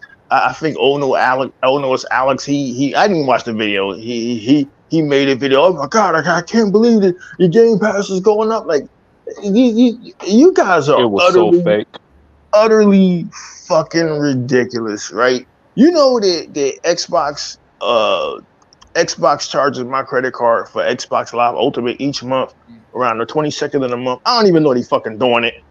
I don't even know they doing it. I don't even fucking care. $17 a month, $19 a month, $20 a month for fucking over $3,000 worth of games. Like I just don't know. People are just ridiculous. Yeah. Xbox is a company we've seen since 2020 that is having growth. They're having growth financially. They're having growth in every metric that matters. Not boxes sold, but every metric that matters. Now, they got the partnership with fucking Amazon that everybody had a fit about, right? But guess what? That's fucking smart. I don't care that you don't buy an Xbox. People listen. If people want to get an Amazon Fire Stick and stream games, you have at it. I like having an actual console in my crib, right? But like here's how Microsoft and their board of directors see it, right? They don't care how you ingest or digest Xbox, as long as you digest it. They are literally making a push to corner gaming, right? People are asleep on what's happening. Like the whole Amazon Fire Stick shit would have been big news in 2020. It would have been a big point of contention. But now, man, this shit is just business. It is what it is. But when I see articles like Xbox is poised to make $5 billion or whatever it is, like Game Pass is a huge success. No matter how many times we're told by the haters and the pundits that it's not sustainable, blah blah. This stuff usually comes from either their competitors or people that just hate Xbox or are just mad because they don't have Game Pass. And at this point, if you don't have Game Pass, that's your problem. That's your problem. Because I don't know. I know you guys have been paying attention, but Game Pass kind of went fucking ham this month. Yeah. they kind of fucking lost it. Yeah. Call of Duty, Dungeons of Hinterberg, fucking Flintlock. Now I'm gonna keep it a buck. Dungeons of Hinterberg and Flintlock is two games I probably wouldn't even fuck with. Or back in the day, you'd have bought Flintlock and not liked it. See, I'm just getting into Flintlock. I'm just beginning to get into Flintlock Siege of Dawn. But my first impressions are, it's kind of fucking generic. It's kind of like but as I'm playing it more, I deleted it from my hard drive. I got too much shit on my Xbox. But as I'm playing it, I watch the videos and I see that the game does get better. Dungeons of Hinterberg does get better. And as soon as I, reload them on my Xbox, here comes Call of Duty. I didn't even know that shit. Boom. Oh yeah, by the way, Call of Duty's coming in the fucking Game Pass like this week. I'm like, yo, Phil, look, I'm never gonna complain about having a full refrigerator, but goddamn, like let me one game at a time. I'm still trying to finish BioShock because I got BioShock Remastered. Great game. I just retouched damn it, what Dante's Inferno. I got a lot of games trying. So here comes Hinterberg, Dungeons of Hinterberg. Here comes Flintlock. Xbox's game sale is happening, so I just copped Dishonored 2 for like $5. Then Unlimited Production ain't telling nobody that game from Arcane Studios was a fucking banger. No. I've been saying for years that Dishonored's my favorite franchise from them. You didn't say shit. It's not my fault. It's not my fault you don't listen. That's right. That's right. It's my favorite fucking franchise from Arcane. That's right. You're right, young man. It's my fault. I didn't listen. Anyway, the Dishonored 2 is jumping. Yo, man, look. Xbox is banging right now. So I'm not surprised to see that they're going to make $5 billion this year, this month, or whatever. They got nothing but haters, man. This is how you know Xbox is winning. They winning because they got so many haters and so many people just ready to jump at. And we knew this was going to happen as soon as they announced their tiers. There's going to be tiers now, as you guys know. You guys are more versed in the shit than I am. There's going to be tiers. Like you motherfuckers at the lowest tier will no longer get day and date fucking games dropping. Oh man, that sucks. What sucks is your financials, nigga. Do like I did. Do like I did back when I was still out here working before I had to come out on early semi-retirement. What I used to do right after work, as soon as I parked that goddamn bus, I would go put my cologne on in case when I went to the motherfucking 7-Eleven, there'd be a chick there at the 7-Eleven shopping.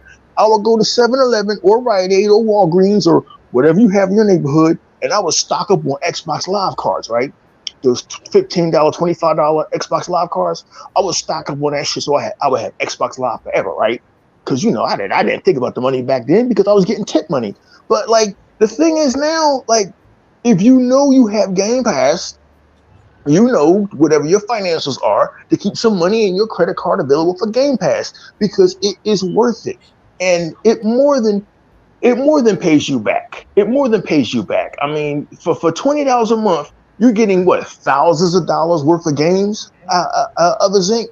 So when I see articles saying that Game Pass and Xbox is going to make $5 billion this year or whatever this article says, because I'm not in front of my TV right now, that's just par for the course. This company is winning and succeeding in every way imaginable. And for all of these companies that have been talking shit about Game Pass is sustainable, they are watching with jealous eyes. You better believe that Sony wishes they was making this kind of money. Mm-hmm. You better believe. And I got a buddy that I keep in contact with on Instagram. And for some reason, man, when my YouTube channel went down, I felt the need to give everybody my fucking phone number. Sometimes that could be a mistake. So this buddy of mine, he's a good guy. He calls me every day, man, when you gonna get a Nintendo? When hell freezes over? When are you going to get a Nintendo, E-Rock? When pigs fly, motherfucker. But anyway, Nintendo wishes they was making this kind of money. You kidding me? I don't buy for 1 second that Nintendo is happy coming out with a goddamn Mario or a Zelda every 5 or 6 years. And, hey, man, this is fantastic. You mean to tell me that, other Zinc, y'all may think he's wrong-winded and too heavy-handed with the business shit, but how long has other Zinc been telling us about games that have recurring profits, games that keep making money? That's what Xbox does. And now we come to find out that not just all of the Call of Duties, all of the Crash Bandicoots, all of that shit is coming to Game Pass. This is like beyond anything I could have ever imagined. Like, God damn it, man, I'm 55 years old, man. I'm too old to be playing to have more games than a 12-year-old Asian kid. But Xbox has over-delivered for fucking, what, okay, the console was a bit expensive. Xbox, PlayStation, $500 is a bit much for a fucking box. Let's keep it a buck. $300, that's the sweet spot. Yep. I don't know, we're not going to learn that shit. Well, Xbox did with Xbox Series Xbox Series S, but the Xbox Series X should be $300. Take the fucking loss, Microsoft. Take the loss, Sony. Because what's going to happen is you're going to soon one day find out that these consoles are a loss leader. And that's why Xbox is maybe looking to see if they can not have a goddamn box with this Amazon Fire Stick bullshit, right? I'm just saying, the future sometimes sucks ass, but somebody got to dip their toes into that fucking lukewarm water, because the Japanese, as much as everybody loves them, as much as we just upped them 25, 30 minutes ago, they are stuck in yesterday. They still wholeheartedly believe in consoles, these static boxes, and we have seen that people, even the Japanese themselves, want their technology quick and easy, because those motherfuckers over there in Japan live in apartments the size of your closet. So motherfuckers don't want big ass boxes or smaller, or have room for 10,000 fucking cartridges and boxes like Unlimited Production and Sega Man. So Xbox, and Xbox. Yeah, and Xbox is taking that first leap into a future that everybody's afraid of, but somebody got to do it. So again, to end this long tirade, when I see articles like Xbox is poised to make $5 billion or whatever it is, it's no surprise. This company is forward thinking. They're always advancing technology, and they are moving forward. And as far as the Xbox tiers, this was inevitable. I mean, it was as soon as they had got Call of Duty, somebody got to pay for that shit. Somebody had to pay for that $78 billion acquisition of Activision. So when I see guys like, oh no, it's Alex, and that's the legit, everybody, oh my God, it's the end of Xbox. It's always the end of Xbox with you motherfuckers. Always. Oh my God, how could they do this? Oh my God, the consumers. Game Pass Ultimate is the most consumer-friendly deal in the history of fucking gaming. Because look. There was no reason for Xbox to drop Call of Duty, Dungeons of Hinterberg, Flintlock, and a whole bunch of other shit in Game Pass this week, but they did. That's called flexing. Not this month. Not this month, Zink. This week. I'm looking at this shit like, are you guys fucking crazy? Like, why is Xbox doing this? They doing this to justify. Listen, we're gonna charge y'all niggas at Game Pass Ultimate $20 a month now, but to ease that pain, we just gonna give y'all a whole bunch of shit. We're gonna give y'all every goddamn thing. And like, I'm like, yo, this company deserves all the success it's getting. Phil Spencer, I would never say nothing bad about this dude again. I don't care if he's a nice guy. I don't care if he's kumbaya, my lord, because as he's kumbaya, my lord, with everybody, he giving me a nice back rub and a nice back massage. It's like he's here every day, giving me a nice foot rub. Like, yo, E-Rock, I know today your day is gonna suck. You got to go out here and cut the yard, and you know what I mean, your neighbors been blasting loud music. But here, nigga, here's fucking Flintlock. I don't even know if you're going to like Flintlock, but here it is anyway. Yo, that is what's up. So in closing, it's no surprise they're about to make $5 billion. They fucking deserve it. They are a fantastic company. You can call me an Xbot all day, every day. I'll be that. I'll be an Xbot. While y'all sitting over there playing y'all lonely Spider-Man again. I'll be that. While y'all over there Nintendo waiting for the next Mario. I will be an Xbot because I have more games than a grown-ass man should. Man, it's a good thing I got no girlfriend right now. She'll come over my crib like, what the fuck? You still in this goddamn console? Yes, bitch. You see all these damn games? Don't be mad at me. Be mad at Phil Spencer. I hate to use that word around a woman. This motherfucker is dropping. He ain't dropping fucking 10 games a month now, dear. He's dropping 10 games a week. You hear me? Game Pass. If you don't know, you ain't ever going to know, guys. Thank you. Hey, and here, let me jump on you 1 second. It's E-Rock, and like they think Xbox can't pay for Call of Duty. Here's the thing. Xbox is only getting 20% profit from Call of Duty. Now they're going to be getting 70% from Sony, 70% from the PC. From everybody. So it's paid for. They're getting this game for free. And they're going to have some Call of Duty on mobile phone, whatever it makes. It doesn't matter. They're going to put Call of Duty on a Nintendo. So they're going to have... If it can run it. Well, they'll make a version for it, and go ahead, you know what? And you know what, people? This is what people it's hard to believe. That they just raised up the price by $4 That's support. That's $3, Tuck. $3, Tuck. Just $3 to support all the other games to put everything on Game Pass. They got to do this. They got to. Tuck rounded up so he can flex. Yeah. So people can bitch all they want to. I'm loving what Microsoft's doing. I mean, like I told my son the other day, like I said, I told him, I said, before they raise these prices up, you better gonna take advantage of it before September. So he went on and locked everything down for 2 years. That's smart. He locked it down for 2 damn years. Yeah, because we can't do it. We can't stack anymore past 13 months. And the thing about it is that he's loving the Game Pass. I mean, he don't even play his PlayStation no more, and he got a PlayStation. And he said he don't. And he says that the only thing. Why would he? What's the play? And he said the only thing he plays on there is just one game, and one game only. And y'all know what game that is, and that is Helldivers. That's the only game he plays. That's a piece of shit. Why would you pay $70 for Flintlock the Siege of Dawn when you can play it for free with your Game Pass subscription? The game is $40. Oh, it's $40. Well, yeah. That's actually that. Listen, can we please for a minute, not to get off track, can we please applaud these publishers that are appropriately pricing their goddamn video games? That's what's up. Agreed. But I mean, Game Pass right now is not even a fucking no-brainer. It's almost like, do you want to waste money or do you want to fucking save money? Okay, Tuck, look at what's on screen. That's why they got to pretend to hate the price hike from Xbox. Yeah, you're right. Yeah, you're right. And just like you said, Unlimited, it's like this.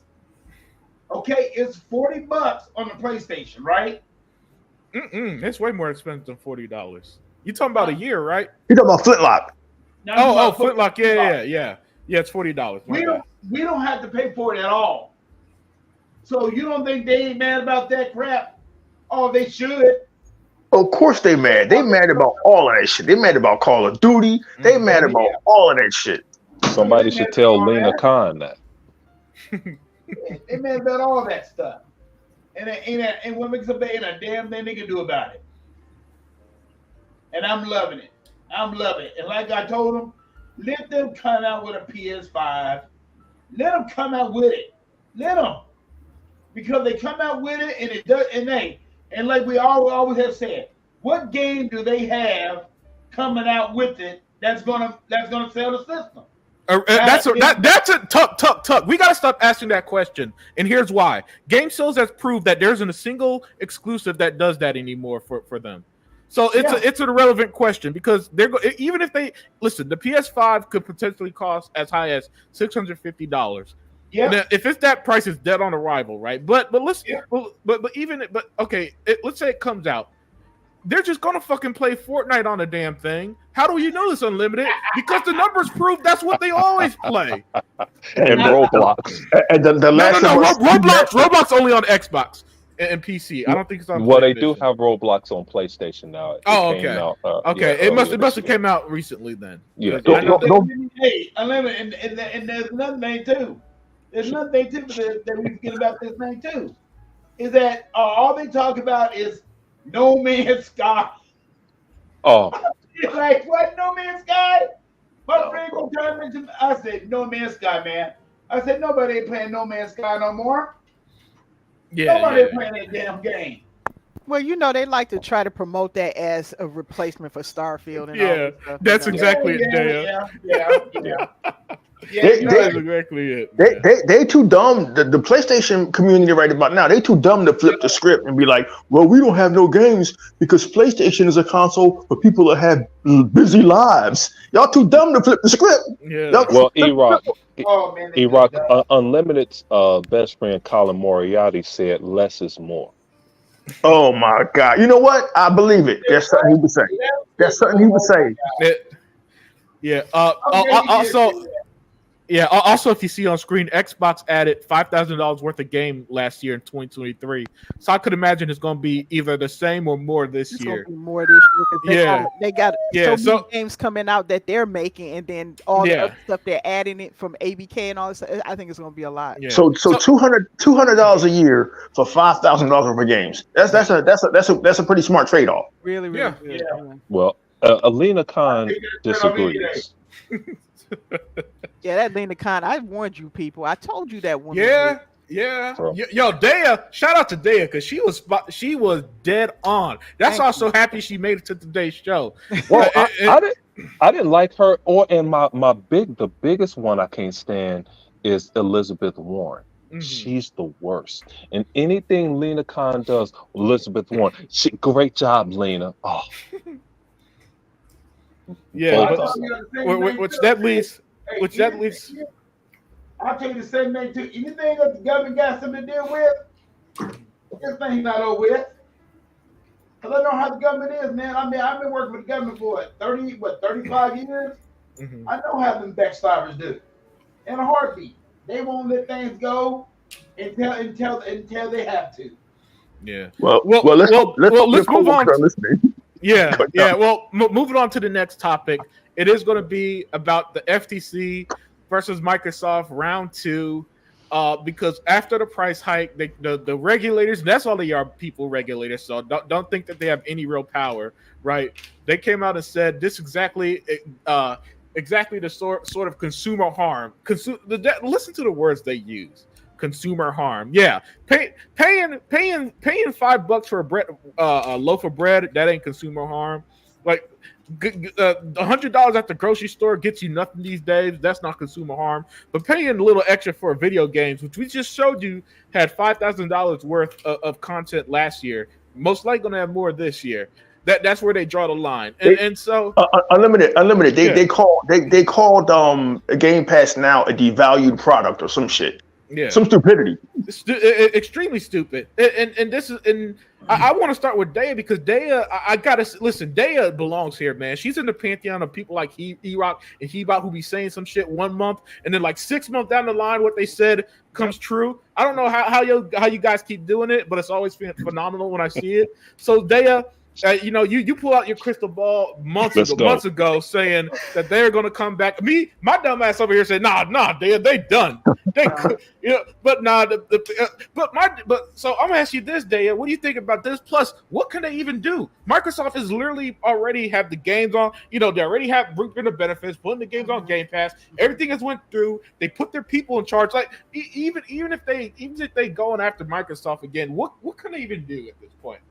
Okay, so this is what I see. First off, just to clarify, Lena Khan is not operating the way a regulator would normally operate. She's on or some type of personal thing with Microsoft because she's been defeated before and she never behaved this way. I think she doesn't like Apple and she doesn't like Microsoft. These are the two you will always see her go after.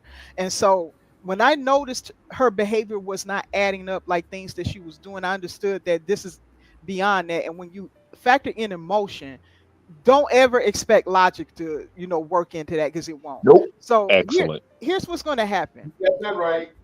Lena Khan is on borrowed time. Okay, you got like it's not guaranteed that she's going to remain in her position because we already know that Biden stepped down. We're not talking about politics, but this is factors because Biden assigned her to her role. So you got yes, he did. So he stepped down. She is not guaranteed to stand in there because we don't know who Kamala and Trump definitely won't put her in there. So whoever ends up in there, she most likely won't be there. So she knows that she's on borrowed time. Second, I think that she was gasping for air. Like imagine the FTC up there with like the waters right at the tip of their nose. They trying to get the last air. And this is what she latched on to because she had nothing else. They were done. They was buried. And she doesn't really have that because again, all Microsoft has to do is point to what Sony is doing, and they don't even offer what they offer in their service. Yep. Another thing is this service is not required for any gamer to have. Nope. They can still purchase the games. They don't have to have a subscription. Just like with movies, you do not have to have a subscription. Yep. You can simply buy your movies. You don't have to subscribe to them. So with that, but although I would say with like media like movies and stuff like that, I don't know, you can kind of that one's a little bit fuzzy because it's kind of the replacement for TV, if you will, so maybe they want a little bit more competition there. But when it comes to this, it's a service and it's a ton of services out there, all of whom have increased the price of their services. And so they will be arguing that Microsoft has to stay where it's at despite inflation, despite the fact that they just made a $70 million billion purchase. Billion with a B. Billion. Okay, $1 billion purchase that somehow that was never going to factor into the cost. If they're providing the value, they're increasing the services that they're giving you. They have every right from any business perspective to increase the price to cover those costs. They can't eat all these costs. Everybody knows that, right? That's business 101. So she knows that this is a losing cause. She knows that her time is limited. I don't believe that she has enough time to do anything with this. And even by some miracle, this comes before court, which I got to assume that it will.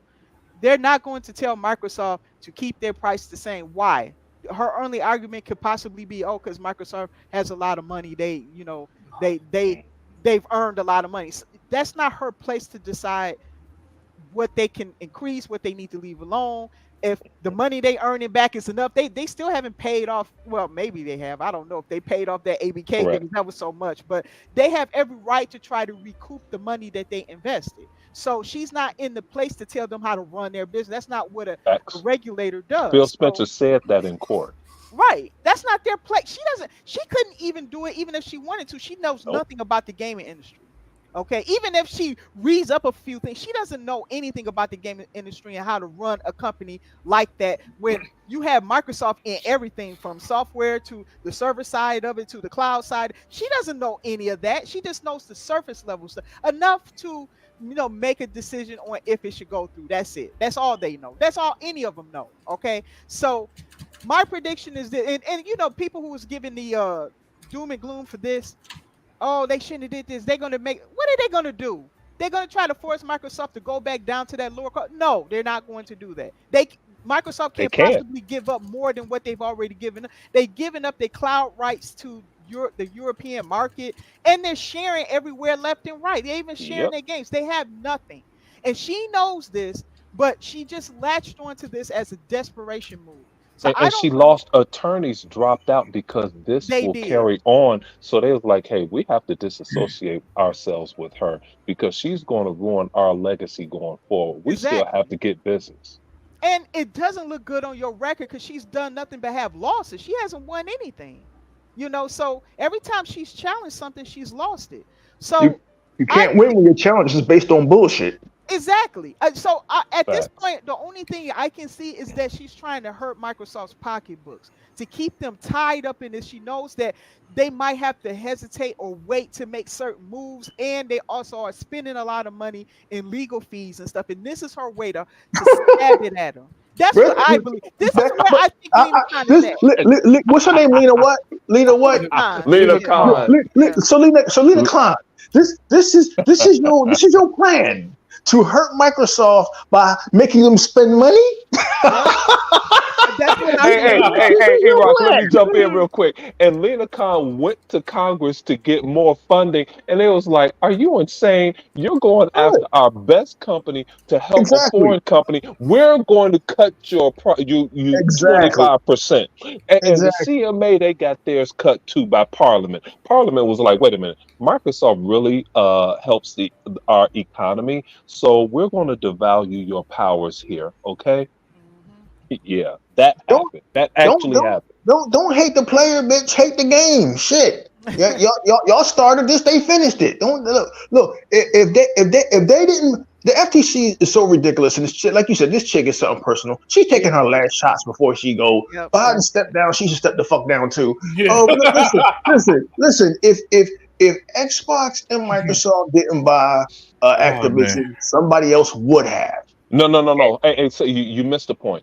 If Xbox didn't buy Activision, Activision would have laid off a lot more people than Exactly. they were Mm-hmm. about to do. Mm-hmm. That Mm-hmm. company was steadily losing value on the market, and they asked to be purchased. And Marcus said, wait a minute, before we do it, shop that to Apple and Amazon to see if they want your dumb ass first. Mm-hmm. Yeah, they were in trouble. Yeah. Everybody, every Yep. service has tiers. Netflix has tiers. Yes. HBO Max has tiers. Disney has tiers. I don't see Lena going after them. Bitch, get out of here. And I'll Yeah. close by saying this, that this is not good for us gamers. I really wish Lena would have looked at us having more rights to when we own digital games and things like that. She doesn't look at any of that. She didn't look at the egregious practices from Sony, and that's why those people, some of the innocent ones, Great including the point. ponies, are all being raked over the coast because she was not doing her job. And this is why I do not like Lena Khan. They turn a blind eye when it comes to Sony, and even though And Sony has had, Nintendo, even though Yeah. even though Sony and Nintendo have headquarters here in the United States, they are still looked at as a Japanese company, which is why exactly. they do Right. not have to, they do not have to tell us their fucking financials Right. every quarter. They don't have to tell us. So like she can't really fuck with them. But you sure seem to be on this. Everybody turns a blind eye to every fucking thing they do. It's ridiculous. Right. It really is. It really is. And then So you yeah, got- I just wanted to close out by saying, yeah, that I wish she had done those things that actually would have benefited us as the Mhm. gamer. But she's not doing her job because this woman is blinded by hate of a few companies that she does not like, that she thinks are too big, and this is why we're in the Yes. situation we're in right now. Yes. Hey, Yeah. let me tell you how stupid else she is, and I'll get out of here. Did she like the outage that just came about with CrowdStrike is a cybersecurity firm, and Right. Mhm. they're really the best at what they do. but Microsoft is great also. So Microsoft doesn't want to own everything, so they collaborated with, they allowed CrowdStrike to take the lead in a lot of things, and they used them on the back end, right? So Right. Lena Khan came out and said this wouldn't have happened if we wouldn't allow one company to have all of the cybersecurity.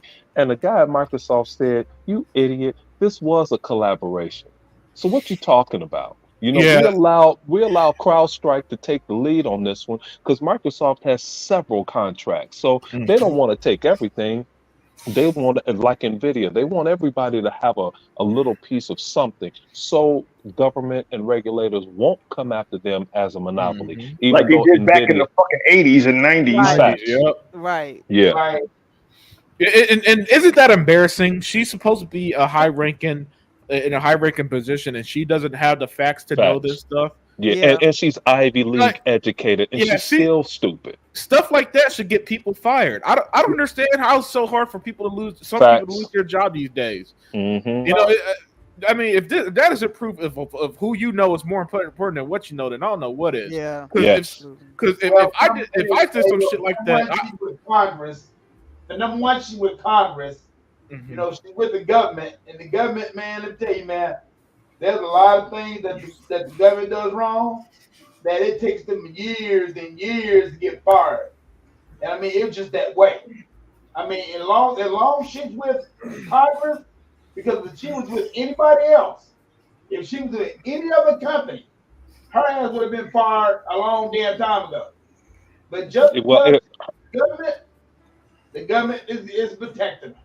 And Yeah. that's Well, just but how it that's goes. one side of the government that's protecting her. But the other side defunded her when Yeah, they but went. but don't get me wrong. I That's understand true. what you're saying. That's true. I Yes. understand Yeah, what you're saying. Yeah, yeah, but she's still with the government.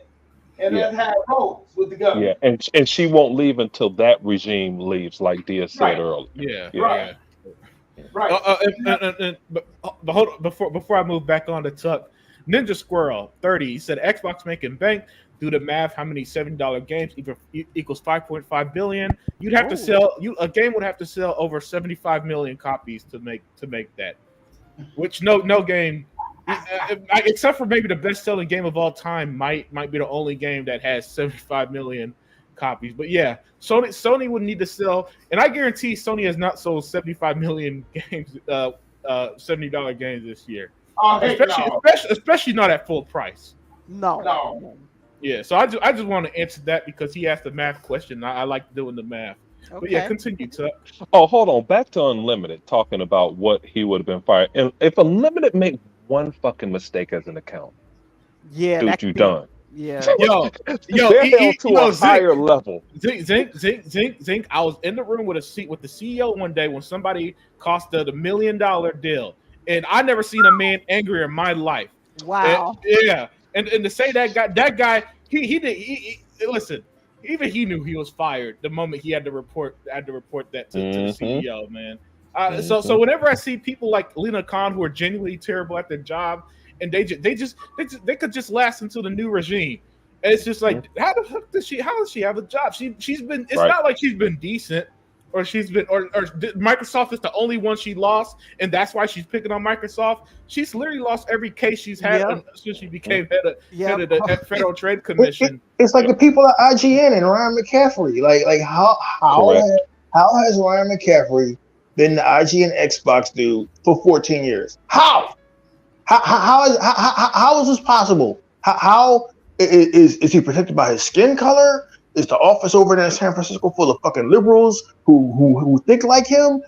I would have fired him the moment he did the Phil Spencer interview when the Xbox One came out, and here he is with the new head of Xbox, and he's like, man, how about that PlayStation 4? It's a beast, isn't it? I would have fired him then. How do these white people keep their fucking job? How? I'll never figure it out because I've been held accountable for every job I've had.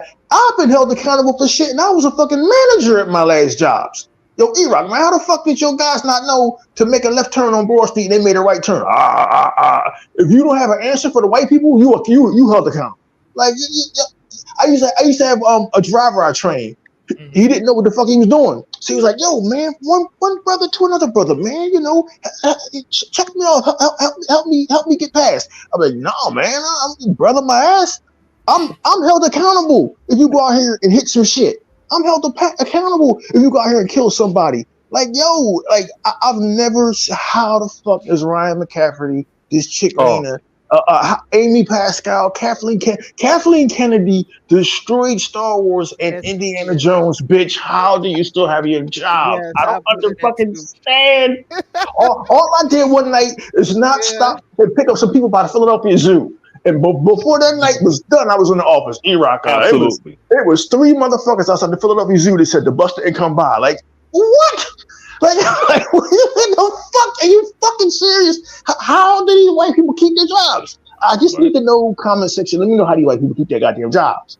How is Ryan McCaffrey, after 14 years, still the IG and Xbox dude when he hates Xbox? I don't understand. Hates Xbox. And let me answer Shisno Elite at 7:53 p.m. Still don't know how she got her job, meaning Lena Khan. She wrote I think she was at Cornell, and she wrote a paper on big tech and how she would treat big tech or something, how she would go after big tech. And Biden was impressed by this, even though she was only 33 years old, never ran a business before in her damn life. And he gave her the job of being the FTC chair.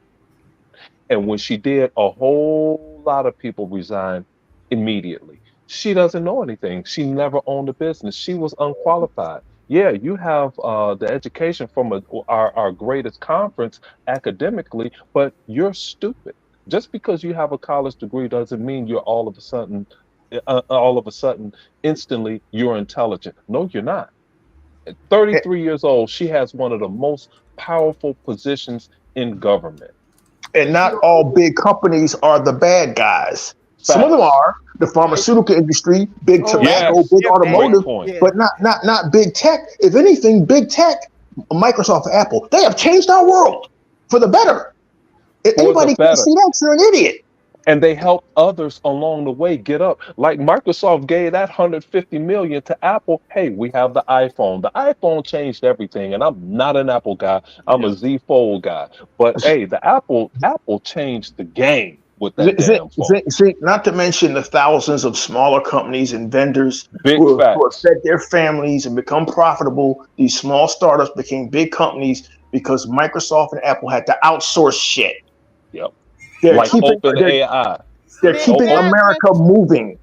May I address the realist real quick? Unlimited. 756. Yeah, his latest one. Yeah. He says Khan has been successful to an extent. She has deterred big companies from merging. They've said as much. She has, but how many jobs was lost because of that? Because Lena Khan has been terrible. I'll take care of him later, but go ahead, deal. Yeah, I'm gonna be real quick because how many studios and things that we've been hearing shut down, they're gone. They're these classic ones that have been out for a long time. We're losing them, and what could have saved some of them, maybe to become part of a larger one that could save them from the economy that we're currently in. But Lena Khan only cares about they just need to stay separate at their detriment. Because had she had her way with ABK, they would not have stayed the way you see them today. We all know that. Yeah. I think that they would have had to break some studios off and all that stuff. You would have seen a lot of some studios might have shut down, and a lot of people would have lost their job. But hey, dear, let's not forget all of the lawsuits that employees had against Activision. Right. The state of California had suits against them. Activision was a corrupt company. People are forgetting that. And the realist is right. She did some little things. It was some little things she did with some companies that were dead ass wrong, and Lena Khan prevailed with those. But when she tries for the big fish without warrant or without merit, she fails miserably. And since we know the gaming structure as we know it, just think about it. Microsoft is the world's largest company. They have their largest acquisition in $70 billion. And she went to defend a company in Sony that had these predatory practices. Exactly. She just didn't know about them. So that is the essence of incompetence, and Gross she need to be. incompetence. I'm done with that. Go ahead. Yeah, so I think the realist is right. She has to see because that's her goal, but her goal Yep. is not to look out for the jobs and for the industry as a whole. That keeping things separate doesn't always mean that's the best thing for the industry. Sometimes it is, and sometimes it isn't. But Microsoft wasn't the biggest footprint at the time when they were acquiring. Okay, imagine we all been crying about, oh, I wish Microsoft will buy Crystal Dynamics and all this stuff. We done seen Crystal done have, like Embracer done have to fire some of the people out of Crystal and all this. That could have been saved if Microsoft is looking to buy them, if they could have bought them. Think about that. But they can't make a move because of this woman. Leave her in the room for about an hour with Hebot. Not me, not Sega Man. Because Sega Man might forget what he got to say. I might get emotional. Leave her in the room for an hour with Hebot. He'd be like, Lena, where the fuck were you in the 90s? Where the fuck were you in the 90s when PlayStation was fucking threatening fucking publishers, threatening developers, locking shit down, doing shit to deliberately keeping shit off of fucking Saturn? She said, I was in elementary school, E-Rock. No, bitch, you should have been there. Since you're this fucking white knight for this company, you should have been there when they was doing their dirt. And now PlayStation, Sony don't have the money to do their dirt no more like they did in the 90s. Because back in the 90s, they were $1 billion company. Yeah. They were $1 billion company back then. Y'all all you old heads remember how powerful Sony was back in the day, right? Powerful, dude. They had the money to push motherfuckers around. Especially in the 80s. Yeah, they don't have it. And even in the 90s, they had a little bit of money left. They kind of pushed Sega and Nintendo to fuck around like they were small kids in the playground, right? But now they getting pushed around by Microsoft, and now everybody want to come out and we got to protect Sony. Why? Let them die the way they let Sega die. See, I don't have no feeling. I'm not going to miss them motherfuckers. Neither. Leave her in the room with Hebot for about an hour. And she'll come out. She'll come out with a whole different view about this shit. She'll either come out angry. Or she'll come out informed. Because obviously you don't know that Sony has been the slimiest, most unscrupulous company. And the post-mortem that me and Hebot going to do is going to be glorious. It's going to be a 3-day video. We ain't even going to sleep. The post-mortem is going to be about how this company Sony fucked over everybody to get their position that they had, but it is all eroded. Nobody, you see, here's what happened. I'm not going to say y'all kept kicking Microsoft because everything happens for a reason, but I kind of think Microsoft and Phil was goaded into this shit. They was kind of goaded into buying up all of this shit by IGN, by the gamers, by the audience, by everybody. Xbox is going to die. Xbox needs to do better. Xbox needs to buy more studios. Xbox needs to buy all these developers. Xbox needs to consolidate. Xbox needs to build the games organically. So you know what they did? They took it a step further than just fucking timed exclusivity. They bought entire publishers. Yeah. And now the FTC wants to get involved. Where the fuck was y'all at? Where the fuck was this bitch at 14 years ago or 10 years ago when Disney was buying up everything? And look at what they did. They have, I hate to keep beating a dead horse. They have devalued Lucasfilm. How the fuck do you do that? Yeah. How do you devalue something that was worth billions of dollars? It just DC's doing it too. I mean, Warner Brothers doing it too. How the fuck do you devalue DC Comics? Y'all found the fucking way. E-Rock. Go poll and have an answer for you at 8 p.m. He said Lena did her job. She put her name out there and she told the party line she will be rewarded. Correct. That's why I do not like Elizabeth Warren, because they put her up to this and they praised her at every point. That's right. I hope she get rewarded the same way they're rewarding Joe Biden. I hope they reward the shit out of her. I hope they fucking. I don't want to get in depth. Listen. I am a Democrat. You Democrats got to be some of the dumbest motherfuckers walking this earth. So, 4 weeks ago, we're worried about Joe Biden. Y'all just now got worried about this motherfucker? Y'all wasn't worried about him last year when he was slurring please, let me get some of this. And tripping up the steps. Y'all just now got worried about this nigga. But hold on, Zink. But Zink is going to play out in their favor because now you got a half black, half Asian woman running. If these motherfuckers don't go out and vote, then I'll be a monkey's uncle. Hey, listen, man, and I'm gonna be real quick because this is not about politics. You know, I'm talking to people. I'm like, bruh, come on, man. Did you hear Biden? I said, you know, if push would be come to shove, I'd be a Democrat. But you know, did you hear him? And they said, haven't you had a bad day playing basketball? I was like, yes, I've had a bad day playing basketball. However, I was coherent. I just sucked that day, okay? But I had my scruples. I knew what I could complete a sentence. I just wasn't that good that day. You know, shot wasn't falling, couldn't hold the ball. You know, that wasn't Joe, bro. We are not going to sit, and then we're going to get off this shit. We are not going to sit here and make fun of age-related cognitive degeneration. It's going to happen to all of us because it's happening to my mom. It's happened to my next door neighbor's father. Facts. My mom too, bro. Let's go. All of us, but we do know now that there should be an age cutoff for president. Yes, hey, hold on, E-Rock. Let me get at you. You talking too much sense, and I'm tired of this shit. Hey, dude, it's hard as hell for me because you have this fear in the back of your mind that, damn, if I'm this forceful with my mother, pretty soon I'm gonna get a whooping, right? So, dude, but it's only so many times I could tell my mother no. I was telling my mother no because she had too much candy and too many cookies. I'm in the grocery store. I said, "Ma, no, I'm not giving you any more cookies." And people are looking at me, and I'm telling my mother no. And here I am, 56, and I'm telling my mother no. And she said, "You know what? Bring me back a Hot Wheel track too." to beat my ass. Hey man. So yeah, E-Rock, yeah. Man. This episode of Delimited Truth is sponsored by CNN because we got into 2 political debates today. Yeah, this is some bullshit. And the History Channel. So the History Channel. The 2006 History Channel, not that shit. Now that just plays fucking American Picture. Because that piece of shit, that piece of shit, Sega Man brought up. You missed this, E-Rock. Sega Man brought up cutting grass when we were little and shit for a living.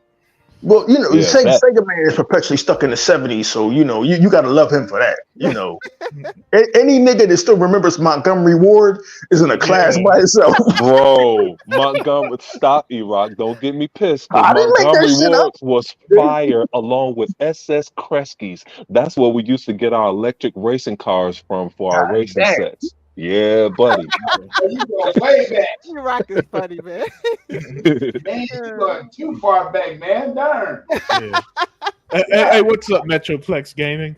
Hi, But man. But when it comes down to it, when it comes down to this FTC and this damn Linda Khan thing and everything, man, that girl is still mad because of that doggone judge went against her and told her straight up.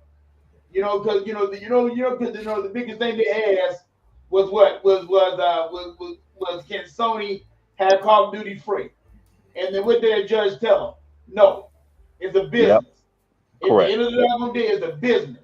So no, y'all still have to pay for it. So when it comes down to it, don't get me wrong. Why was this bitch so worried about Sony, Tuck? I don't understand. E-Rock, it was crazy. Wait, let me get through. Linda Khan has investments in Sony stock. Well, I'll be damned. Get me wrong. Why do you think that they wanted this thing to be free on their system? They wanted it to be free on their system so they can reboot, so she can get the money out. I mean, so she can save Sony. So that bitch is bad. The bad at investments and judgment. God damn. I thought that was a bad judgment, and you think about it, y'all. She's doing all this crap to save Sony. Sony's on their last leg. E-Rock, they're on their last leg. I thought that's a good point there, Tuck, because I thought that was strange for them to even ask Microsoft to give up their property that they just paid for to put on a service of their rival for free. I just couldn't even believe they even went that far, but you're right. I had forgotten about that. And the judge said, wait a minute, Sony, you don't even put your games on your service for free. Other words, said, no, you don't get the game for free. You can pay for it. Yeah. So be fair about the whole doggone thing. And Sony had not been fair to their people at all. And that's why I always give them these Sony posts and tell them, hey, leave Microsoft alone. Microsoft doing everything right for their customers, but Sony's not doing nothing right for you. For Pete's damn sake, y'all have baseball. Y'all got baseball, okay? The Major League Baseball signed a deal with Microsoft so they can put it on the Game Pass. Well, we opted to put it on. Phil gave it to us on Game Pass. Sony didn't give their people on their service. That was Microsoft's doing. And you've been having baseball ever since the early 2000s. When did they come out with the first Major League Baseball on their system? When did they come out with the Major League Baseball show? It was a long time ago. I forgot. Okay, it was a long time ago. So why in the hell can't you put that on your system? When Major League Baseball came to y'all and told y'all straight up that y'all can keep on making the damn game, but we went on other avenues. Okay, and then when they heard that Microsoft made that deal with Major League Baseball, why couldn't you do it? Why couldn't you do it? You couldn't do it because you didn't want to do it because you're greedy. Those Japanese bastards there are greedy, man. And don't think they want to give up anything. They don't want to give up nothing. I know all about the Japanese when it comes down to their money and their business sense. They don't like giving up no money. But I tell you right now, one thing that did hurt them, y'all, and it hurt them last month, when they wanted to put everything on the PSN service. When they wanted 177 countries to put everything on their PSN service. Yeah, well, they excluded a lot of people with that too. And I didn't hear Destin Legary say anything about it. No, but what did the developers say to Sony? They told them, you don't have to do this. Don't do this. And now they're hurting. They're losing 90%, 95% of their base right now because they lost money being ignorant. Mm-hmm. They some ignorant people. They on their last damn leg and they don't know what to do. They open up a giant in Microsoft and they don't know what to do. And they hate it. Because what can they do? Microsoft is beating them on every damn thing right now. Mm-hmm. Look at everything that faulted with Sony. VR flop. They're not even making the VR no more. The PS whatever you would call it, little handheld. Nobody's not even talking about that damn thing. What a waste. They said it's doing good, but we know it's not doing good. No, it's not. And look at all the games that they that they had exclusive. Flop. Now, so they are making a little bit of money, but unlimited, like you said. But where are they making their money at? Because the games had to go down in price. But you think they're losing money? Looking at that, and they know investors looking at that. Those investors looking at top dollar. I'm sorry, Sony's on their last leg, and I think Linda Khan is on her last leg, and she's trying to do everything to save her ass right now. Her ass. Hey, since you bring up Lena Khan, this dude Ninja Squirrel. Yeah, I saw that and I laughed. Yeah, that was funny as heck, man. What he say? He said, "Hey, my neighbor bought a Lamborghini. Would the FTC fight for me to drive it on the weekend for free?" I just couldn't. Yeah, he said, "Okay, FTC on PlayStation." Yeah, I mean that's a good point. It's so dumb. I just couldn't even believe they brought that up. You know. Man, I just don't know, man. There's a reason why Microsoft won the case. Yes, it is because of that idiocy, you know. And they're not going backwards either. They're going all forward. They already promised everything what they did supposed to promise, and they still got to go through these headaches. Right, and they don't have to go through anything. Microsoft really made them look stupid because now they're trying to bring a new case against them, because the original case was they're going to take it off of the PlayStation. Right. But and Microsoft, their rebuttal, it's just going to shut the door even further. Yeah, So, Yeah. yeah. We're gonna start wrapping it up shortly. Ninja Squirrel said, "Marvel Rivals closed beta numbers smash Concord open beta.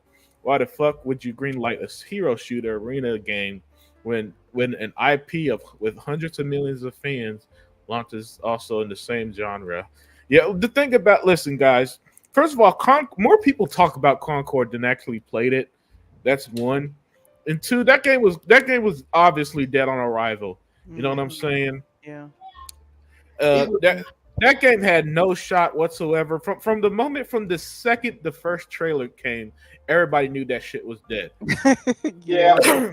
Right? And then the moment you saw gameplay and saw it was an Overwatch ripoff, you knew that it wasn't a joke. It was as terrible as your brain told you it was going to be.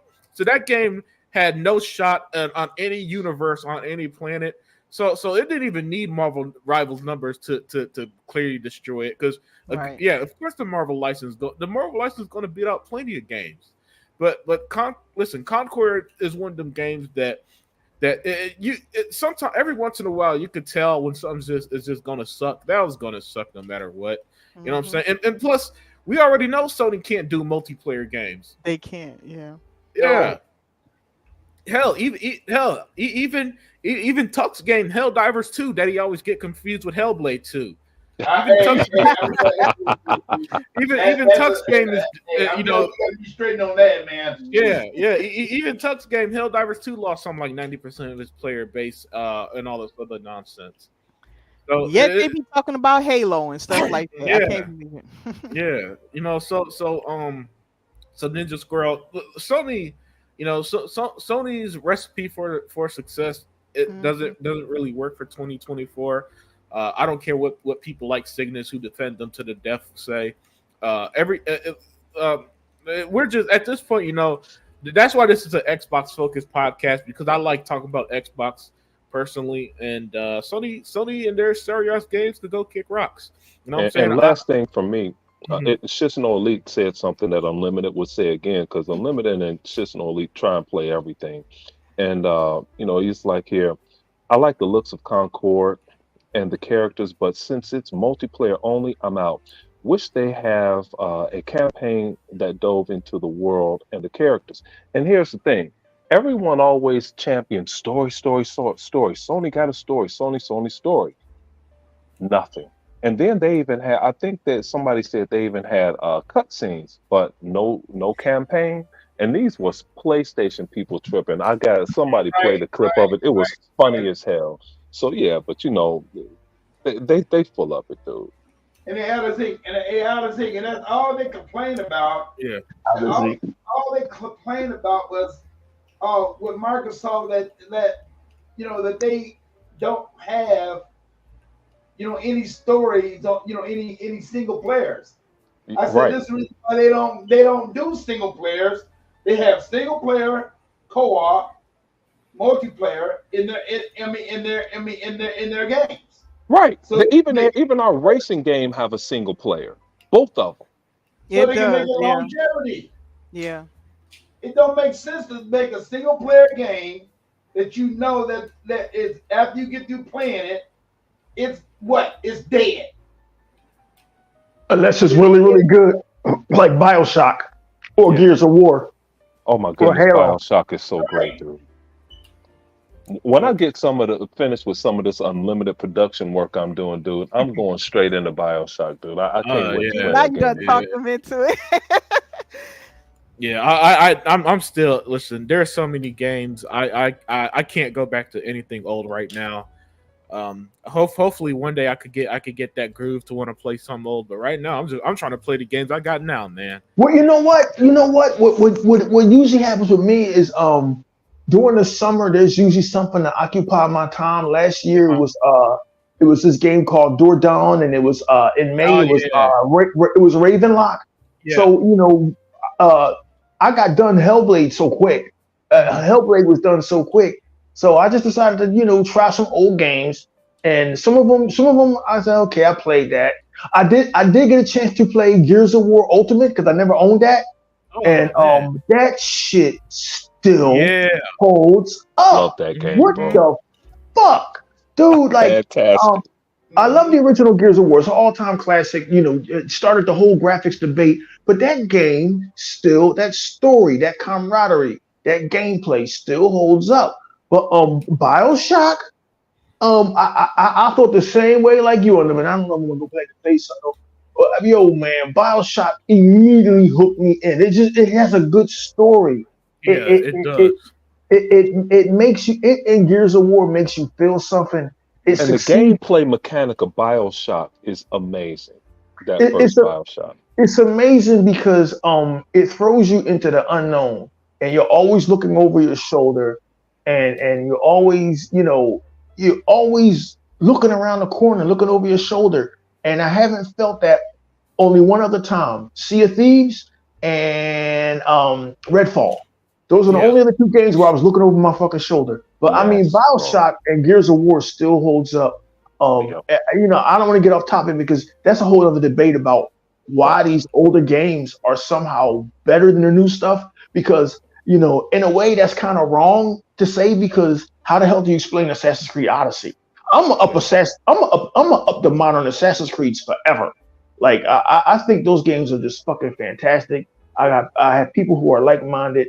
But I just think that these games, man, if anything, me getting back into BioShock and Xbox's current game sale and the disappearance of the Xbox 360 store only hammers home the need for game preservation more than ever. Mm-hmm. Not all of us were smart enough. I wasn't smart enough like Sega Man. He bought an unlimited production to keep my previous consoles. I wasn't smart enough to keep my Xbox 360 games. I traded all the motherfuckers into GameStop. Though I found out GameStop, that was a loser proposition, me being involved with GameStop all of them years. But these games are disappearing. Unlimited production. I'll never get to play because it's never coming to backwards compatibility. This game came out from, I think, Capcom a few years ago or Square Enix called Remember Me. Oh yeah, I got that game. It's great. That shit looks incredible. Oh my god, you don't have your 360 because it's super cheap digitally. It's like $1.99, $2 digitally right now. $1.99, and I would buy it, but like I would buy it just so it's in. I know it makes no sense. I would buy it just so it's out there somewhere in the Ethernet. But I have no access to an Xbox 360, and nor should we have to keep our old consoles. But I don't know, man. It's just I'm about to trip y'all out. I think Microsoft should have did more with their backwards compatibility list, but I don't want to get greedy. They did all they could do. Right. They did a good job. Unfortunately, this is what sucks about backwards compatibility to old games is all the devs don't exist, publishers don't exist. Yes, exactly. Legal issues for all the licensed games. Right. There were so many hoops to jump through for it when I finally read E-Rock, all that they did, because I literally read the articles on everything they did for backward compatibility. After reading all that they had to do, to get it, I'm surprised we got the 700 or so 60 games back. Wow. And to cap that off, Sarah Bond is bringing a backwards compatibility team back. Yeah. And the only reason I kept my true story, the only reason I have my 360 is one, I had some music on there that's pretty good, and for Chess Master, because I still can't put Chess Master on an Xbox. And the only reason I have the OG Xbox is because of music and brute force, because they never brought brute force forward. Yeah, you were smart. They never brought brute force forward, and it's because just so Digital Anvil broke up, and that's what Unlimited was explaining. Digital Anvil broke up. Yeah, and they can't put the pieces back together to make the game without being sued. Yeah. So maybe that's why, because Digital Anvil did they did the conversion of a game back in 2012 called Mortal Kombat Arcade Collection.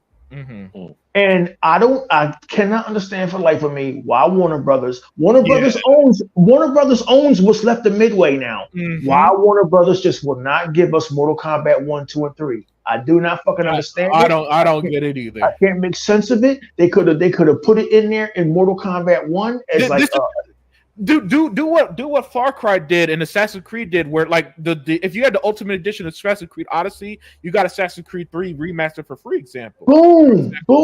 So all Kombat 1 had to do is say this is, since it was clearly a soft reboot, that's why it's called Mortal Kombat 1. Say here's the original trilogy as the season pass with it. And I would have bought the game day one if it did that. I haven't bought the game yet because maybe mostly because I don't play fighting games like that anymore. Mm-hmm. But I would have way bought it if it came with the old trilogy. Just do that as its season pass. But video games, E-Rock, unlike the movie industry, does such a terrible job at game preservation. Oh my god! And then what gets me is that companies like Nintendo get all pissy when people use emulators. Well, you're not. Yeah. You don't give people access to those games. So what do you want to? So you just want these games to go away forever? It's maddening. It's maddening because I can't speak for all of you, but a lot of us, we bought and streamed Arcade because they announced they were getting Mortal Kombat 1, right? Yes. What did Warner Brothers do? Warner Brothers did a Warner Brothers move and took all their fucking games off of Stream Arcade. Yeah. It's like they don't want us to play Mortal Kombat ever again. Yeah, unless it's the new shit. It's just sucks. Unfortunately, this is what I hate about a lot of these corporate decisions are made by people who don't know the industries that their companies are based off of, or they don't understand the fans, right? E-Rock, they don't understand that you will actually get more people to try the new stuff if you give them the old stuff, gave them access to the old stuff. Yes. Yep. Yes. What they have the same mindset of Sony. They think it's 2006. You know how Sony still thinks you need to have the box to play these certain games. Even though they're getting out of that by putting their games on PC and talking about failing too. And their CEO saying that they want cloud gaming and all that shit now too, right? But for the longest they were stuck in 2006, and I feel like these game publishers are stuck in that mantra of if we deny them the access to the old stuff, they'll buy the new stuff. But it's more like the opposite. When you give them access to the old stuff, they're more likely to say, "Oh shit! Well, I remember this. I remember like Mortal Kombat 1 is my favorite Sega Genesis game of all time." Oh man, that shit is goated. Yeah, and as somebody who constantly comes on here and bitches about too much nostalgia, even I would be suckered in to play my favorite Sega Genesis game. Like I love that game. Do you know how much memories I have that game? The shit talking between the Nintendo fans because that version of that blood, and all that shit. Just having literally writing down the combos. Yes, learn how to do fatalities. Fact. Trying to punch in the fatality real fast and kill your boy and shit. Yeah, those good times, man. Making my little brother cry because he couldn't beat me. Unlimited as a bully. Yeah, I was one of them brothers, man. that was good shit. And yet they refuse. And yet when the 30th anniversary hit a couple years ago, nothing. I think they put out a tweet or something. Maybe I think that's all they did was put out a tweet. That's all they did. You cannot play Remember Me unless you have an Xbox 360. Yeah. The reason why I bought Remember Me is because I discovered Dia and others that there's great games out there that we will never know about because we missed them when they came out, or maybe they didn't get enough press, or maybe like in the case of Next Gen 720. It was the end of the 6th generation, and everybody wanted the next generation to get here. Everybody was tired of the Xbox 360, and that's when Capcom, whoever slipped Remember Me right under. Remember Me is sort of like Cyberpunk before anybody knew what the fuck Cyberpunk was.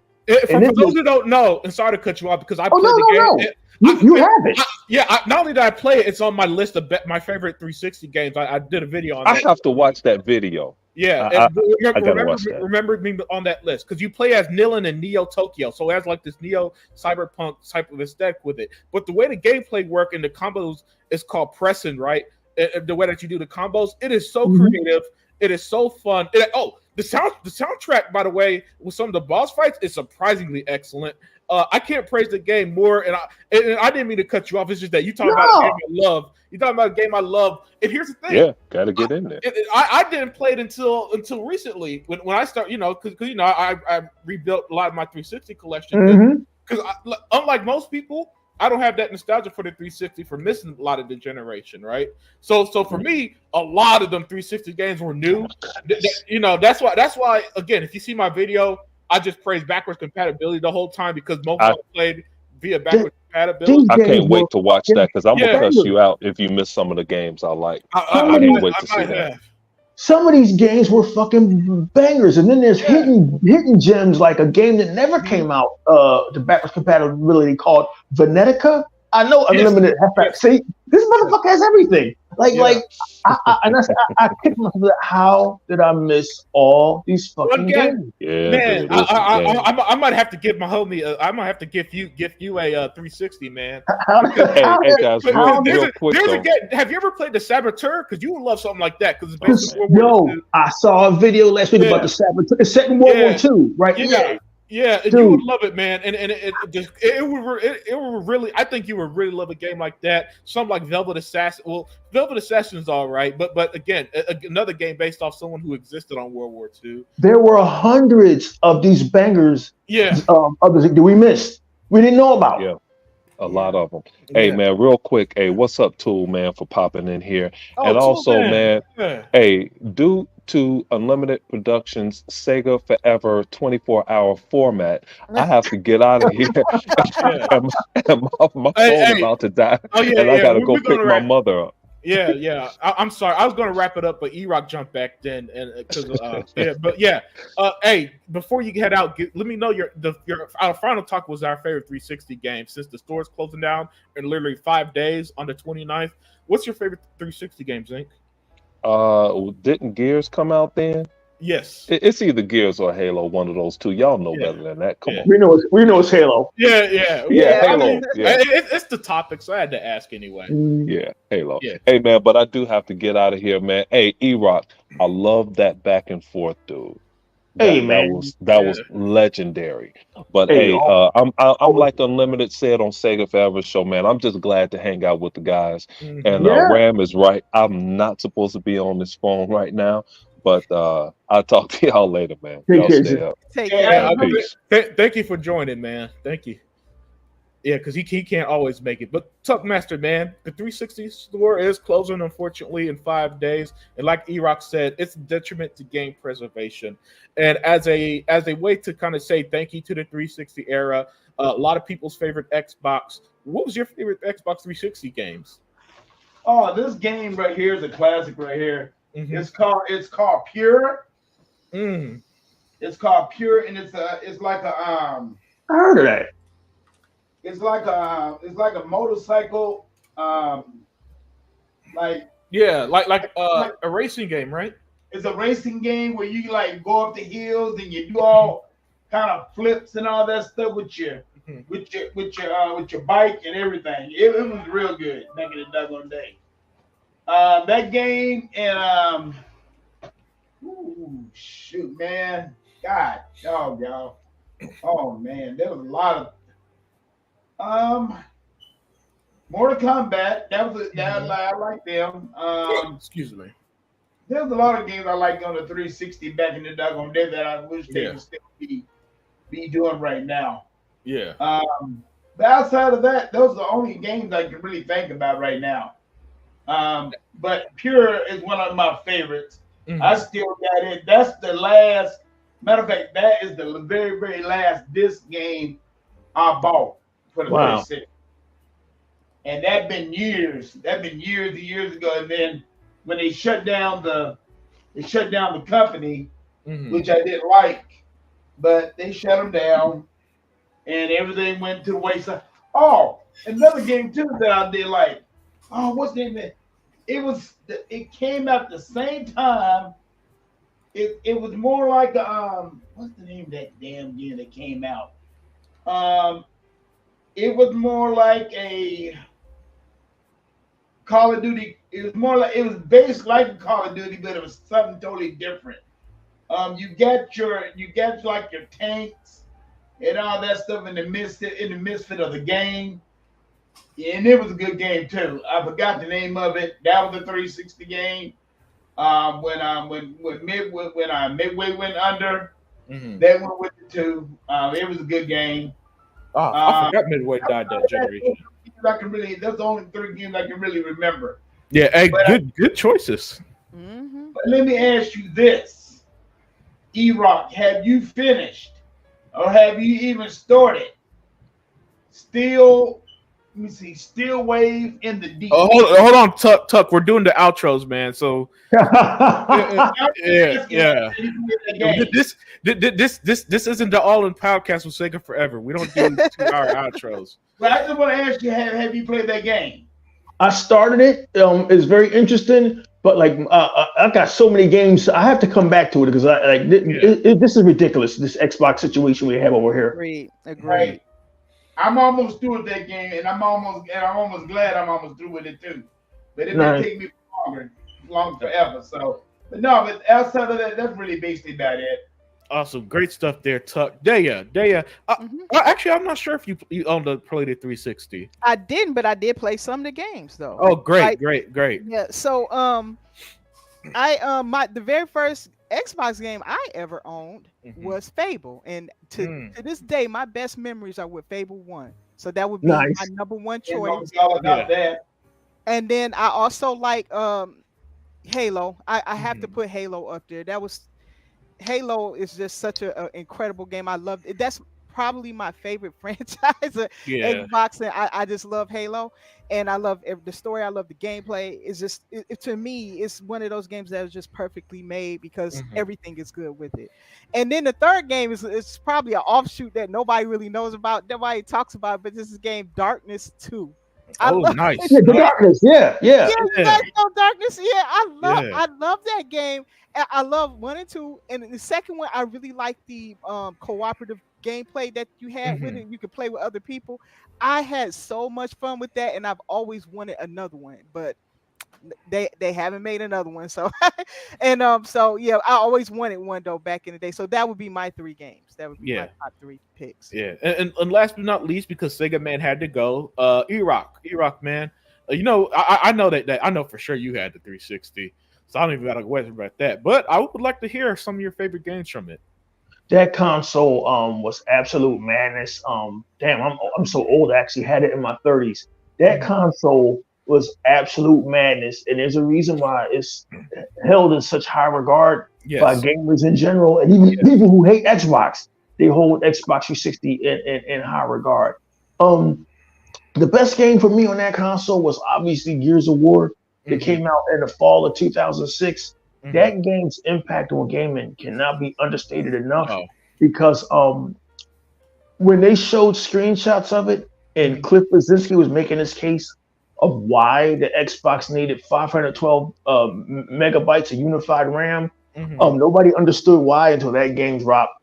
Yeah, that game dropped the same week of the PlayStation 3 launch, and the PlayStation 3 was supposed to slaughter the Xbox 360 by default because of Blu-ray and all of this shit, right?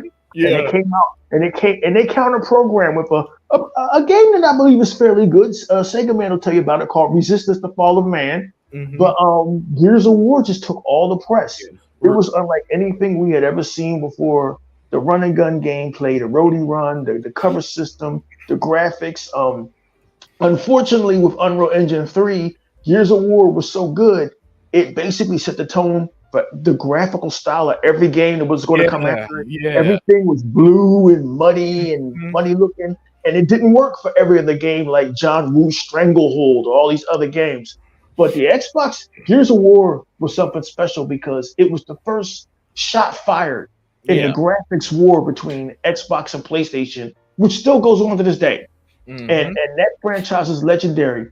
But I mean, I don't want to become Hebot here, but when you say Xbox 360, there are so many bangers. It doesn't even make any sense. If you think we got bangers now on Xbox Series X, or we had bangers on Xbox One, Xbox 360 was an embarrassment of riches. That first couple of years was just ridiculous. That next year, there was BioShock, which was on Xbox first. And Yeah. when Ken Levine of Irrational Games went to IGN and showed them a 15-minute preview of BioShock, nobody could believe it. Nobody could believe it. Like, there's no way the graphics are like this. That same year, Mass Effect came out. Mhm. I remember waiting in line outside of FYE. Well, I wasn't waiting out line. My tour guide was. I parked my bus. I could have got fired. I'm an asshole. I parked my bus and made my tour guide go and get BioShock. I then again repeated this shit and made my tour guide later on that year go get Halo 3. Like, I was like, that Xbox 360 was just fucking madness. Yes. From beginning to end. 2007, they had a racing game that was so good that it shut down every other racing game. We had already saw a year before Project Gotham Racing 3. We did not know that Bizarre Creations was working on Project Gotham Racing 4. To this day, Project Gotham Racing 4 is one of the best racing games ever made. The graphics, an actual recreation of Brooklyn and New York. If Hebot was here right now, I would ask him, Hebot, do you know of a college in Brooklyn called CUNY? CUNY. He would know what it is because it's in fucking the game. It's in the game. They're like, they recreated these cities brick for brick. The cars, you could race against motorcycles and shit. Project Gotham Racing 4 was crazy. PlayStation prided themselves back in 2006 on their games having waving flags because that was new technology. Yeah. Well, Project Gotham Racing 4 said, I'll see you waving flags and put a ton of them in Project Gotham Racing 4. These were Xbox exclusives, these games, right? Oh my, and it just kept going on and on for an entire generation. We had Bulletstorm. We had Xbox 360 had the best home version of a game called Crysis 2 because in 2009, PlayStation had finally answered back. Almost 3 years later, they had finally answered back with Uncharted 2, which when Adam Sessler saw Uncharted 2, he lost his fucking mind. And yes, Uncharted 2 did look fucking incredible. I owned Uncharted 2. But the debate was that Xbox 360 couldn't do graphics like this. So finally, Crysis came to consoles, which it wasn't supposed to do. This will be impossible. Crysis 2 on the Xbox 360, which I was told by this guy named Solid Red, well, it ran like shit on the console. Well, it looked fucking amazing. And for some reason, dear, these multiplats ran best on Xbox 360. We don't know why, it just did. Crysis 2 looked incredible. Bulletstorm, my God, the fact that the Xbox 360 store is closing is the end of an era. I have nothing but fond memories of the Xbox 360. And the fact that Xbox gives us Xbox OG backwards compatibility. I think I have 35 Xbox 360 games on backwards compatibility and a couple of discs.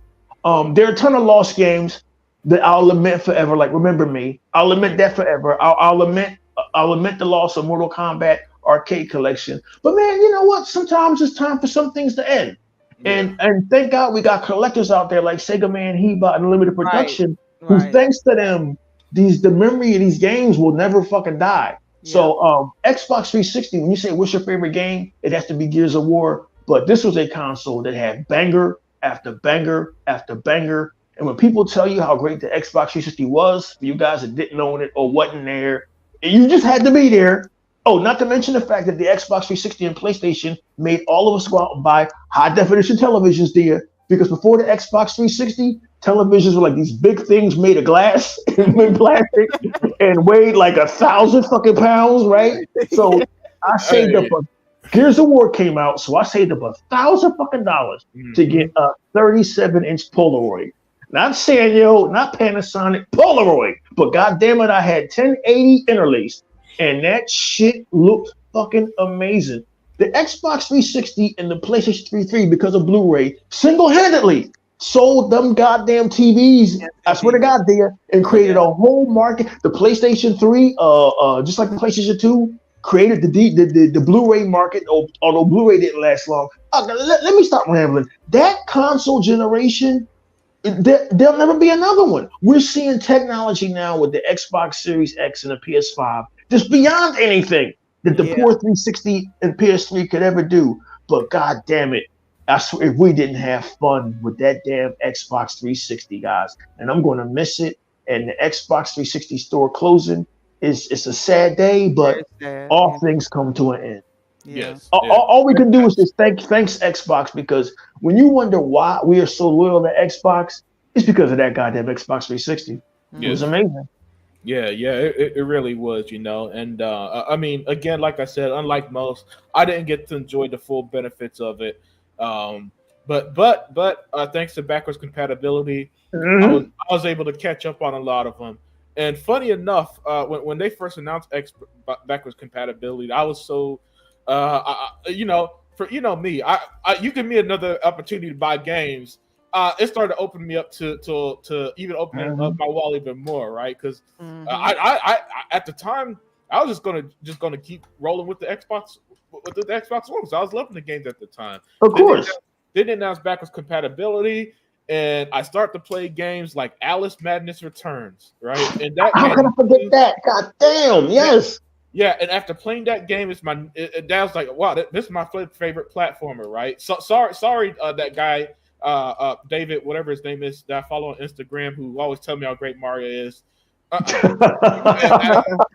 Alice, man, Alice was that mix of it still had that gothic art style. It was nice and colorful. Yes, it was. Nice and colorful in an era of a lot of browns and grays, right?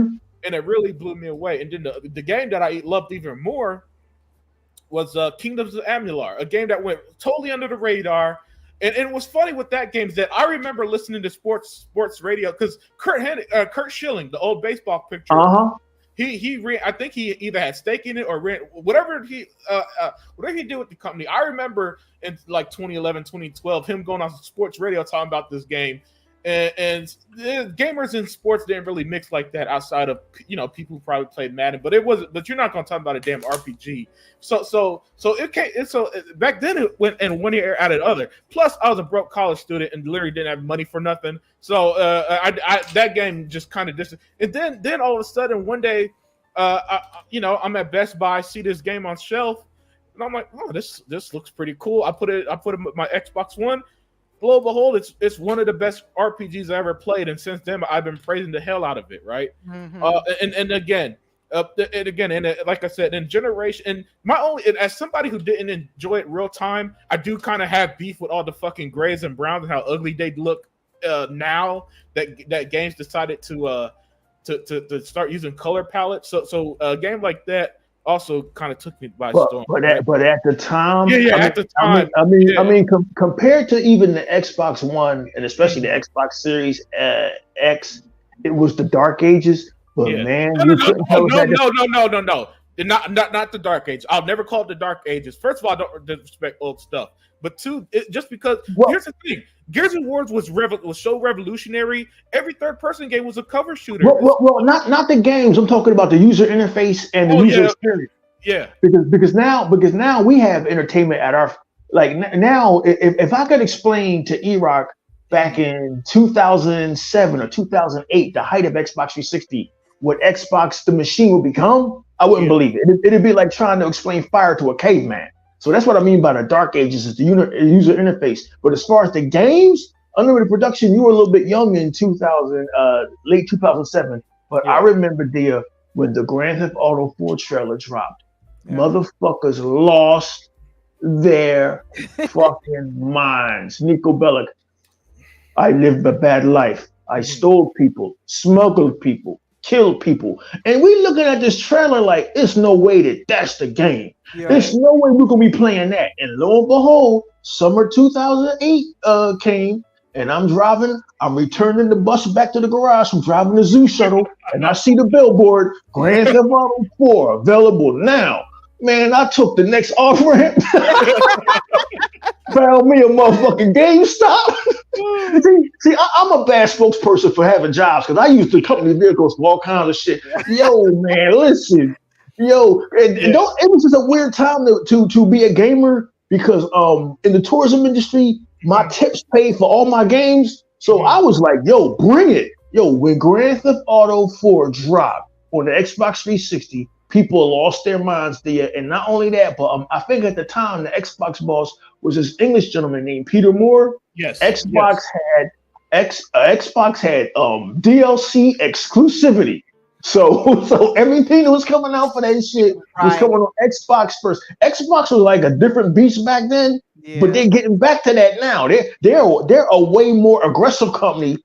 That's weird to say, Xbox aggressive. They're a way more aggressive company now than they were in 2008. But 2008, them motherfuckers was out for blood. Like Xbox was on some different shit back then, Unlimited, and you didn't experience it real time. But us old timers have to tell you, man, like, yeah, even with all the problems, I think I had about two Xbox 360s, because either one or two died. And my last Xbox 360 was the black one with like the shark fins on the side. Yeah. The one that came out in 2010 that had no problems. Oh, god damn it. And the thing was loud as shit, because my first Xbox 360 had this loud ass fan.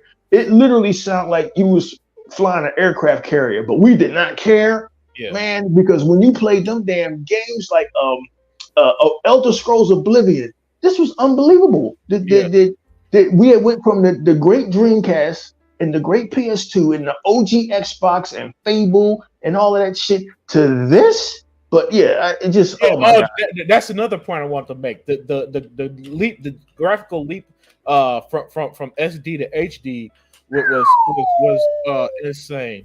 It's one of the things that people kind of complain about now, how they don't feel the magic that they did with 7th generation. Because we're kind of reaching that point where every game looks good, basically. Yeah. And now it's a matter of how detailed can you get it to look, right? So that was another benefit the 360 had during this time. Man, that's a legendary console. I don't care if I missed a large chunk of it due to bringing a broke ass college student. It's not like I didn't have a 360. You know what I'm saying? Because look, guys, your boy Unlimited was a super. What neutral? I would have been a super neutral back in that time, because I had a Wii, hated that garbage, had a PS3, never played it, and had a 360, and that took all my time until I lost everything, right? Mm-hmm. But I just could, unlike now where I have the means to, if something happened, I could at least get something back. I couldn't get nothing back when I lost my old collection. I don't think you miss anything, because if you've seen Unlimited Productions Xbox 360 collection, he basically has every game that ever came out. It feel like that, doesn't it? He's reliving it all over again. But I mean, before we leave out, guys, I just want to let you know how far we came. I did have a PlayStation 3. I was kind of impressed with some of the things it could do. Like, it had a great user interface. I got it because of Blu-ray. I liked some of the games, but PlayStation exclusives. This is me being an Xbox. PlayStation exclusive aren't as great as people will let you believe. Like God of War 3, I like that, but Uncharted 2 was okay until it got to the end. It kind of falls apart at the end. But I had a PlayStation 3, the fat one. It was backwards compatibility. It had the Spider-Man font on it, and it had Spider-Man on the box, because if you bought it, you got Spider-Man 3 free or DVD. Unlimited production, the hard drive was 20 fucking gigabytes. I shit you not. It was a 20 gigabyte hard drive, because back then the games was only 5 gigabytes. Don't ask me how. The Xbox had I think a 120 gigabyte hard drive that you could buy separately. I actually remember this. I don't know why I remember shit so well, but the first Xbox in 2005 had 20. Then a few months later, they released a 60, and then Xbox Elite in 2007 was 120. That's right. I believe that's how it went. And now, dear, we have games that are 150 gigabytes. Oh man, that's great. But yeah, I'd love to hear E-Rock reminisce about the 360. Man, I love hearing stories and stuff like that. Yeah, they're fun stories. Yeah, man, they really are. But we do have to call it a night. Thank you, everybody, for this fantastic show, The Return of the Unlimited Truth. Hopefully, we could get more gaming news so I can hang out with you, because I really do miss you guys, man. There was no news. I was gaming and stuff like that. It was and then I'm out here, dude. I'm going through hurricanes and shit, and power outages. We had that too. My parents stayed with me for a week, and that was interesting. Let's just say, like when they went back, I was like, all right, I'm driving you home, guys. You know. And Like, so I was how fast yeah. enough, So huh? I was go. I've been going through a lot of shit this summer, man. So it's just nice to be back, hanging out with you guys, Mhm. and hopefully we could get gaming news so we could come back a little more frequently. Yeah.